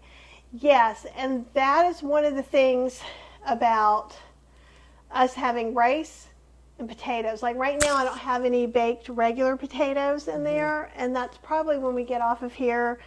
I will steam some little potatoes and put some baking potatoes into the Breville and just let them go, so I'll have a couple of days with that. Abby says, there's so many ways to steam a vegetable. I'm lucky and do mine in a Ninja Foodie with a rack, which is like an Instant Pot. Yeah, exactly. And like this, and you can use the old metal steamers. There's nothing wrong with using any of the steamers. And Always Learning says, I agree with Atomic Poppy, who was saying kind of whole food plant-based is taking over our life a little bit.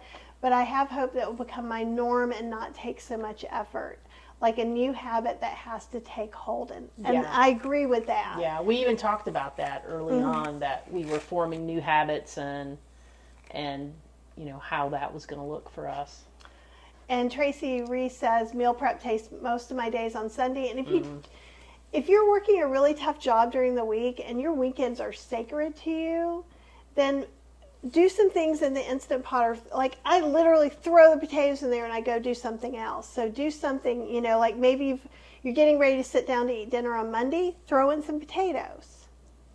You know, do something to keep it up that makes it easy for you. I think some of us love to have a whole day of cooking and some of us hate it. Another trick that I've been doing is when we have leftovers, they go into single microwavable containers. I'm getting all these cool ceramic things that are Halloween that we'll keep down in our Do we have in the any freezer here? downstairs. I don't think we have any in here. I don't think you can No. get to them and sit where you are. But they just have little lids with the little pop-ups. If you hate the microwave, freeze them in super cubes. Put them in reclosable bags, be plastic or silicone.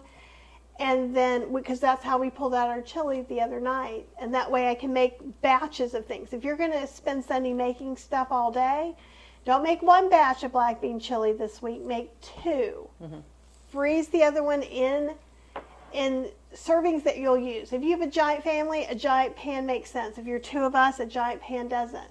Mm-hmm. Smaller servings. And then the next Sunday, do your rice, your potatoes, and make a triple batch of soup. And then it'll take a couple of weeks, but then you'll have choices for what you feel like you really want. And yes, planning is exhausting when going out. One slip and it can ruin the whole day, and people just don't get it. And just remember too, be kind to yourself. One slip doesn't ruin your whole life. Now we're talking about moderation and how we're not really keen for moderation. We want to follow our plan. But that's why Cheryl and I not being triggered by foods, at least at this point, we'll tell you if we find it and what it is. So we're not trying to hide anything. We just really don't feel that way yet. If that's one thing, and then you have to think about it hard and get back on track. But we're people. We're not perfect. You're going to fail. You're going to make a mistake. And for us, we've planned in that time so I don't have to beat myself up over it. Mm-hmm.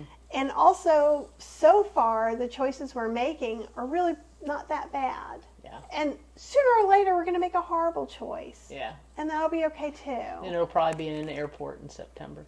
It'll be our first thing to decide. So you will be the first to know. One anti-venom has been making larger batches of things like rice, oat groats, hummus, cheese sauce, instead of freezing my limited freezer space. And I'm throwing it all into my food dehydrator. I love that for like quick ones. And you can also, if you have a small freezer, if you take Ziploc bags and like even the big half-gallon ones, you can put soup in there and just make it this thin so you can pile a whole bunch up. That can be really helpful.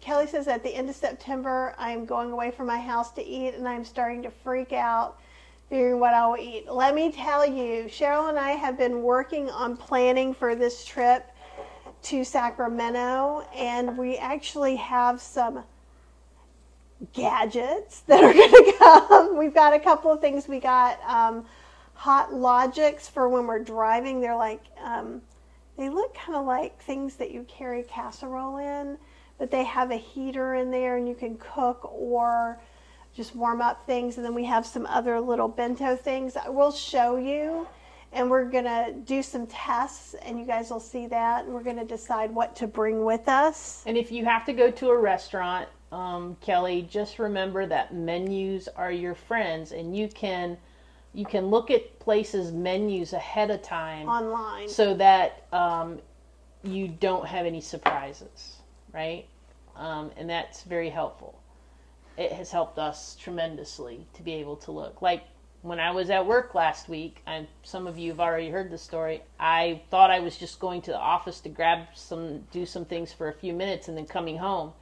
And I got stuck at the office doing some stuff, and very quickly I realized I'm not going to get home to eat. And I had blood work, so I had been fasting all morning, and I was quickly getting very, very hungry.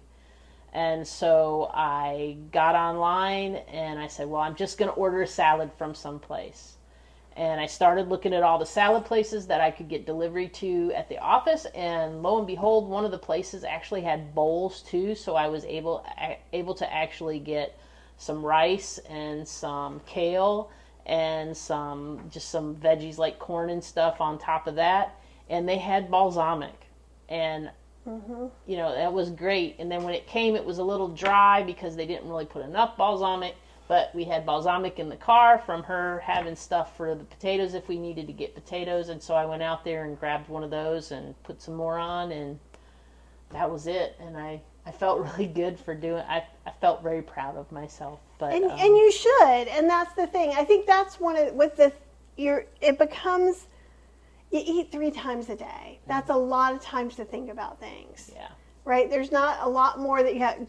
What am I going to eat? Where am I going to eat it? Who am I going to eat it with? And things like that. Yeah. And I love this from Ima. I made coconut rice without the coconut milk. And what I love about that beginning right there is, don't forget things that you used to like a lot. You can probably still make compliant. But all the herbs and spices with red rice noodle veggie stir fry. I love it. That is awesome, and congratulations on being cancer-free for 7 years. That was fantastic. That's amazing. So what's my 2 favorite sauces? You know, I am all about my oat queso. And I will take the jalapeno powder out and make anything else with it. I like it because I don't have to plan it. I don't have to soak cashews. Like, it's easier than making nut queso. I just go and I measure my little things, put it in the blender, get annoyed because it's really loud for a few minutes. What is my next favorite sauce? You know, I love a stir fry sauce. So probably any stir fry sauce, and I'll just take, I don't think I have it here anymore. I just put a little OXO dressing container because I'm not salt free, so I will use soy sauce or tamari, usually about equal parts soy sauce, rice vinegar, a good tablespoon of grated ginger, a teaspoon or 2 of grated garlic. If you have, I usually look around in our citrus to see if I have a little mandarin orange or an orange that's not looking like it's still worth eating, and I squeeze that in there. And you love a salsa. You'll put a salsa on anything. I will. And I do make some salsas too, but we always keep, like in one of the pantries is almost just tomatoes and salsas.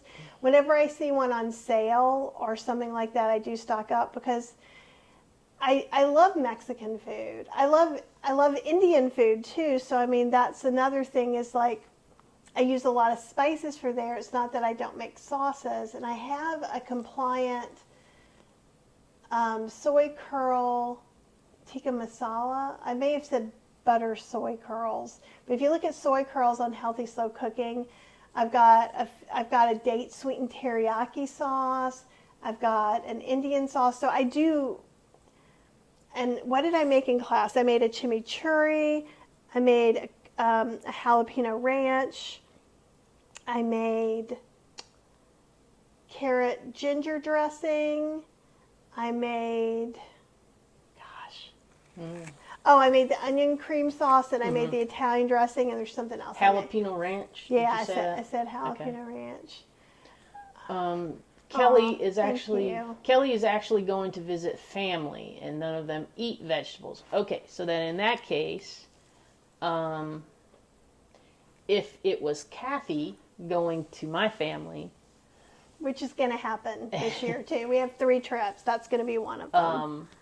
And what we have done in the past is, rather than go out to eat with them to some place that we really can't eat at, we would offer to make dinner, and we would make pasta.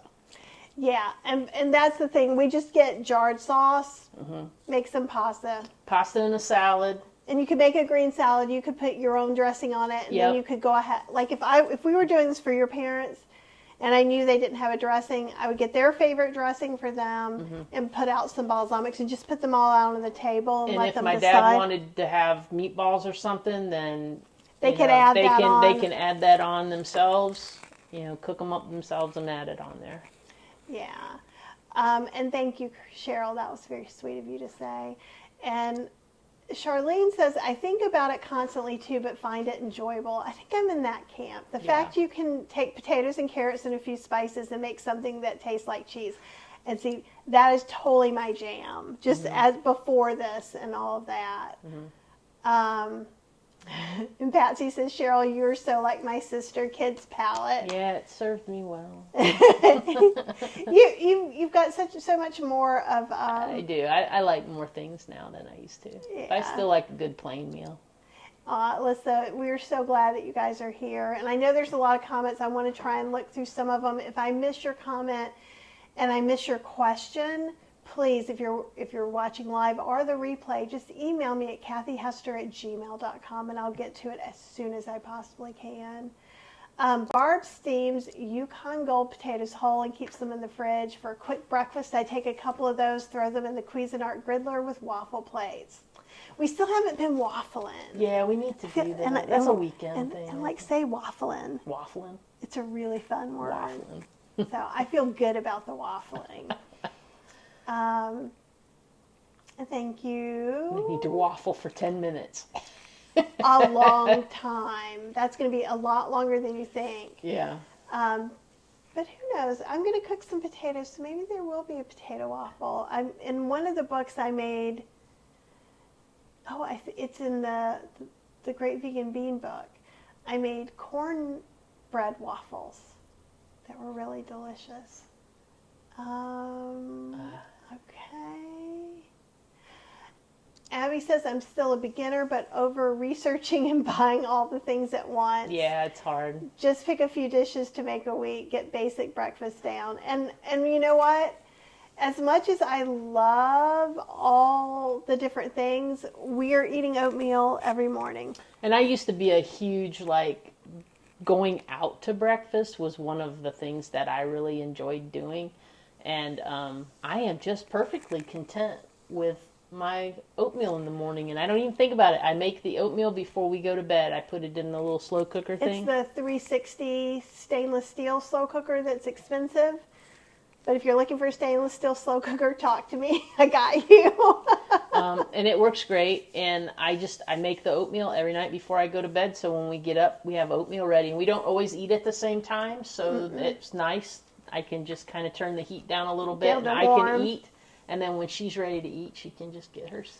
And one of the things I've been doing lately, I thought I got a bag of frozen blueberries from downstairs, but it was blackberries. So I've been taking about a half a cup of those, putting them in the microwave for a minute, zesting a lemon, putting a little bit of maple syrup in there, and then putting my oats and mixing it all together. So it's like this beautiful, delicious flavor. And that's what I mean by sometimes I need some extra flavor in things. I was also doing blueberry lemon a lot, but you will not keep me from the sweet potato and pumpkin spice oatmeal at all. I'm going to be eating it constantly. Oh, Karen says that that Pampered Chef is discontinuing those pans. If they still have them, and anybody on here watching is a Pampered Chef person, please contact Kathy so that I can have contact Cheryl. Cheryl Purser at gmail.com. No, you can send it to me. I'll forward it. Just say forward to Cheryl in the subject line. Also, I see them a gazillion times at the thrift stores. So you probably can go get one at the thrift store for $3. I haven't seen the big one though. Yes, we have. I talked you out of it a few times. More than a few times. Well, not anymore. We're not getting I know. Now all she has to do is go, Chef AJ loves it. And I don't hate the pan so much as I hate storing them. Yeah, she doesn't. I hate storing them. So maybe we'll get Cheryl her own cabinet for microwavable goodness. Oh, wait. Julia's talking about some any day glass microwave dishes. Oh, I think I've heard of those. Made some awesome mashed potatoes using my Any Day glass microwave dishes. We'll have to look at that. Yes, we need to look at that. Hey, Chuck, how's it going? I hope you are doing amazing. Yes, and I like this too. We all slip. It happens. Tomorrow's a new day. Start over, do better. Yep. And most of all, just recognize, and maybe even if you got this data of I've done a bad day, analyze around it a little bit as much as you're able to. And do that instead of calling yourself stupid or beating yourself up or just berating yourself for doing this thing. Just go, okay, I got this data. Let's look at this. How do I feel now? How do I feel physically? How does that affect what choice I'm going to make next? Because you always have your next meal to get back on track. Right? One slip up does not make you a failure. And please don't anyone feel like they have failed just because they messed up one meal. It doesn't work like that. Debbie, I love you. I always wear earplugs when I use my blender. Yeah, it doesn't seem that loud till it goes on for 2 to 3 minutes, and then even I'm like, I get that like eye twitchy thing. Barbara says, I made a recipe out of one of the McDougall cookbooks and it had light coconut milk. And that is possible. They also say eat 10% of your meals, no more than 10% from soy, and a lot of in the cookbooks will have stuff. Mm-hmm. What light coconut milk is coconut milk with water. Mm-hmm. So let's say and I've been thinking about this too. So let's say I want to do a Thai curry, which is loaded with coconut milk. I could do a non-dairy milk and add a little bit of coconut flavoring, like coconut extract or something like that. There are some ways to do it. If you have something like that and that fits in with what you want to do, that's great. My understanding from what I heard from Dr. McDougall recently was he's just not a fan of coconut. But also people probably since then were like oil pulling and putting it on their hands and spinning it up in coffee. So that could also make him get a little more strict with it. Yeah. Plus he's always looking at studies, research and studies and things, and he changes things accordingly. Right? So, you want to read it? Yeah. So, before I started doing the McDougall program, my numbers would spike up, and then they would just stay there. They would stay there. They would come down a little bit, and they'd go back up, and they come down a little bit, and they go back up, and my stuff just stayed high all the time. Like, as soon as I would eat something, it would be high. I could go a whole day and not eat, and my blood sugar would still be high. Once I started eating this way, very quickly, after like 3 or 4 days, I would still spike, because you're going to spike some.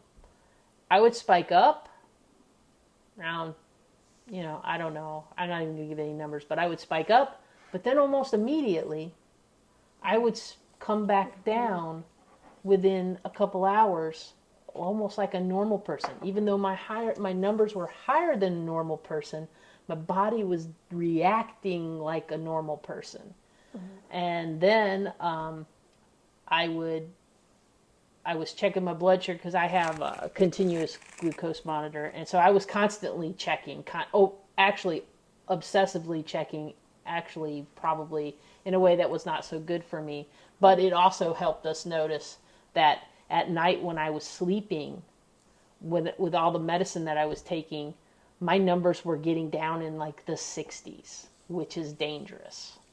And one thing I would like to, all of you people who have some diabetes right now, who want to do this program or some other program, you need to work with a doctor. You need to work with a doctor because... And that could be your doctor. Your doctor, yep. In general, most doctors aren't going to tell you, no, don't do this plan. And if they do, you can try and talk to someone else. But you could also just say, I'm going to try something with my diet. Can we get a glucose monitor so I can see what's going on? Mm-hmm. But you do have to be careful because you don't want to just be doing this and then have everything dip. And medication can be very tricky and very individual. So having a doctor is great. Everybody's body reacts differently. Like, I didn't immediately get off of everything. I got off of the metformin and the Ozempic pretty quick, but I was still taking insulin. Nice. I was still taking insulin through the rest of the program, and then even a little bit afterwards. I didn't actually come off of the insulin until we did an interview with Dr. McDougall, and I had mentioned like what my numbers were looking like, and Dr. McDougall was like, cut the insulin. Yeah. It had been reduced in half at that point, but he was like, just cut the insulin. But I also just want to make a disclaimer too. We had consented to have our medical history broadcast over live, much like we're doing today. So Dr. McDougall was well within his right at that point. One of the things with the 12-day program is then Dr. Lim and Dr. McDougall are your doctors for life. Not that you get free visits with them, Right. but that you can always go and pay for a visit or have them consult with your general practitioner. So that's and so when you look at the cost, which is a lot of the program, it covers a lot of things. And I think for the same amount of money, I was looking at being in a different program that really was just going to be 8 weeks and you were done. And that's that. So I feel like Francine is saying, what's the daily schedule? It's kind of like from 10 to 7-ish with a couple of hours break during for the Eastern afternoon. time. On Eastern time. Yeah, on Eastern time. So you're looking at quite a long day. There's about 2 to 3 hours in the afternoon that you could still do some work or something like that. But it's very immersive. You're constantly like getting lectures or talking to the folks in your cohort. Very interactive. And there's a Q&A with Dr. McDougall and Mary every single day where you can ask your question. And in fact, he loves it. Sometimes twice a day. Yeah, he would love it if you were there and you get on Zoom and show your face and ask your question. Yeah, he loves to answer questions. So, and it was a good group, and it was always interesting, and I always learned something. TS is saying, do you have a slow cooker steel cut oatmeal? Yes, because I think you should cook steel cut oats and not rolled oats in your slow cooker. I do 1 cup of steel cut oats to about 4 cups of water. If you wanted to, you can mix that with non-dairy milk or not anywhere in there. I don't like it with milk. So we do it with water, and I put a splash of non-dairy milk on mine and cook on low for 7 hours or more, and it'll go for forever. If you just sleep in and got the best sleep ever, 12 hours later, you're still fine. And that's for a 4-quart slow cooker. If you're using a 6, 7, or 8-quart slow cooker, you probably want to double it because it will heat up too much and it could burn. So try it the first time. Joanne says, Cheryl, I'm so thrilled that you're now on the dark path. You must be thrilled with all the progress you've made. Yeah. See, once somebody told me that on the dark side they had cookies, but in all actuality, they actually just give you potatoes. I like that. Oh, we need to do a little Star Wars Dr. McDougall mashup t-shirt. Because someone said something about they liked our t-shirts. And so come to the dark side, we have potatoes. I've gotten her on the silly t-shirt train. We can call it the dark path so we don't get any kind of Yes. copyright infringement. Oh, always learning. I'm so glad you came and hung out, and thank you very much. Awesome. I'm seeing lots of thank yous.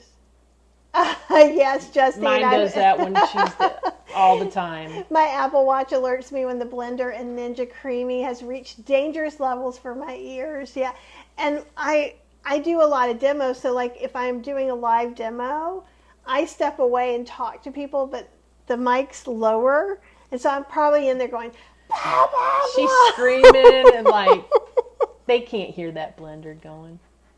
Yes, and Brand New Vegan seconds. Absolutely, you need to work with a doctor if you're working on a serious health condition. And I encourage that with anyone. Just, I know you may not love your doctor right now, which means you need to find a different doctor. You need to find a doctor you can partner with. There are lots of plant-based doctors that do virtual appointments that you could probably get to be a GP. We found our woman, Dr. Stacy Bean, in Chapel Hill, and we love her, and she's doing really great. And she's not a plant-based doctor, but her focus is on her patients' health and what works for them. So we're really happy we found her. And in general, just remember too, there are a couple things with doctors I'd like to just round this out with, is when you go to a doctor and they're not very interested in your lifestyle change, that you're talking about something you want to do, it's because they've had hundreds of people come in going, I'm going to change everything. I'm going to run a marathon next month. And they don't do it. So you are 1 in 100 or 1,000, and you are doing it, and it's amazing. And you will hear, keep doing what you're doing. And most doctors are more likely to just encourage you when you're getting results than they are to tell you to do a certain plan, especially a general doctor person. My heart guy always, every time I come in, I've lost a little bit of weight. And he'll be like, he'll say, well, that was unexpected. Keep doing what you're doing. Right. So, and just to understand, because I know we're going to the doctor and we're honest people, and why aren't they believing us? Right. And just sometimes know that their experience is different than ours. And also, there's certain things they can and can't tell you to do for insurance reasons and things like that. So just know all of that. Yeah. I do not have the T-shirt that's the AC/DC one with the whole food plant-based doctors. But it sounds like we need it. I don't think she's seen it, so I'll have to show it to her after this. Yeah. Thank you for the slow cooker steel cut oat recipe. My slow cooker is large, so I might experiment and cook during the day and have oatmeal for supper. Yes. Nice. Good plan. And for people who are going, what? Why?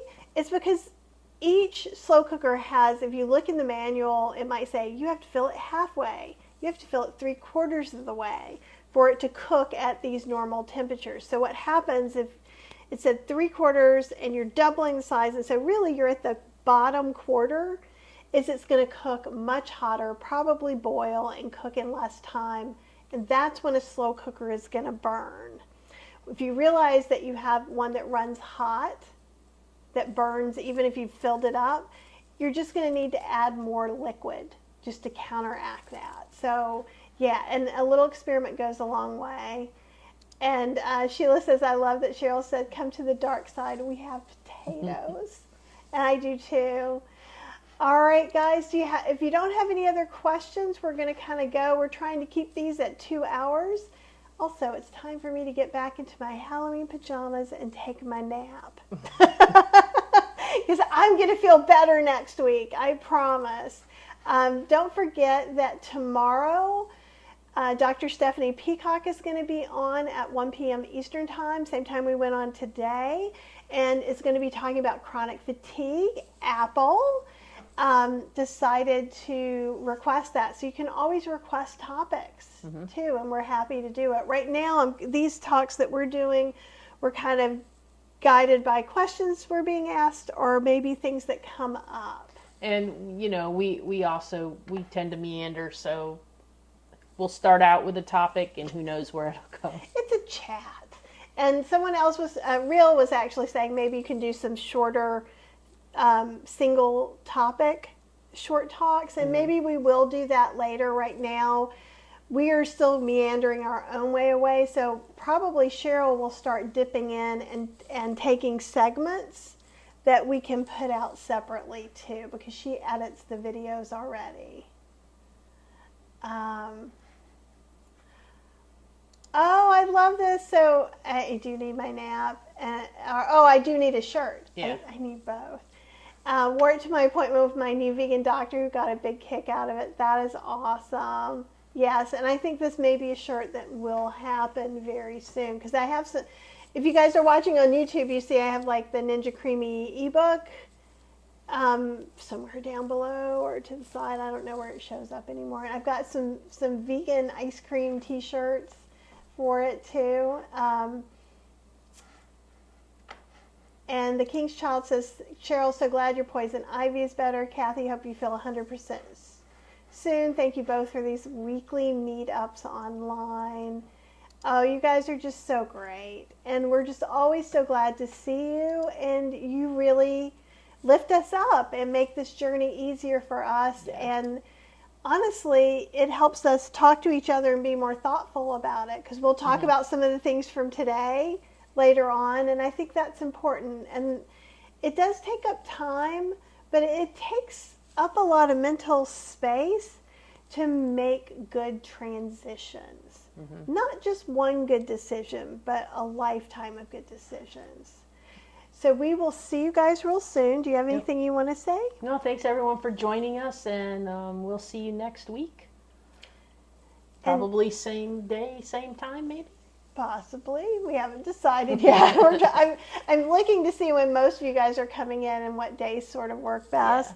Yeah. But I'm going to end with my normal thing. So do one kind thing for yourself.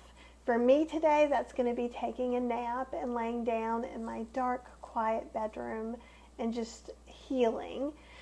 What's the one nice thing you're going to do? I'm going to take some friends. I'm going to be their chauffeur for a little while this evening.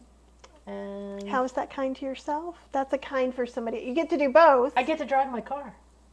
Okay. This is what I'm glad. I do not love to drive. Cheryl loves to drive. It works out well. We don't always understand it, right? Okay. Well, you guys have an amazing rest of your day, rest of your week, and we will talk to you really, really soon.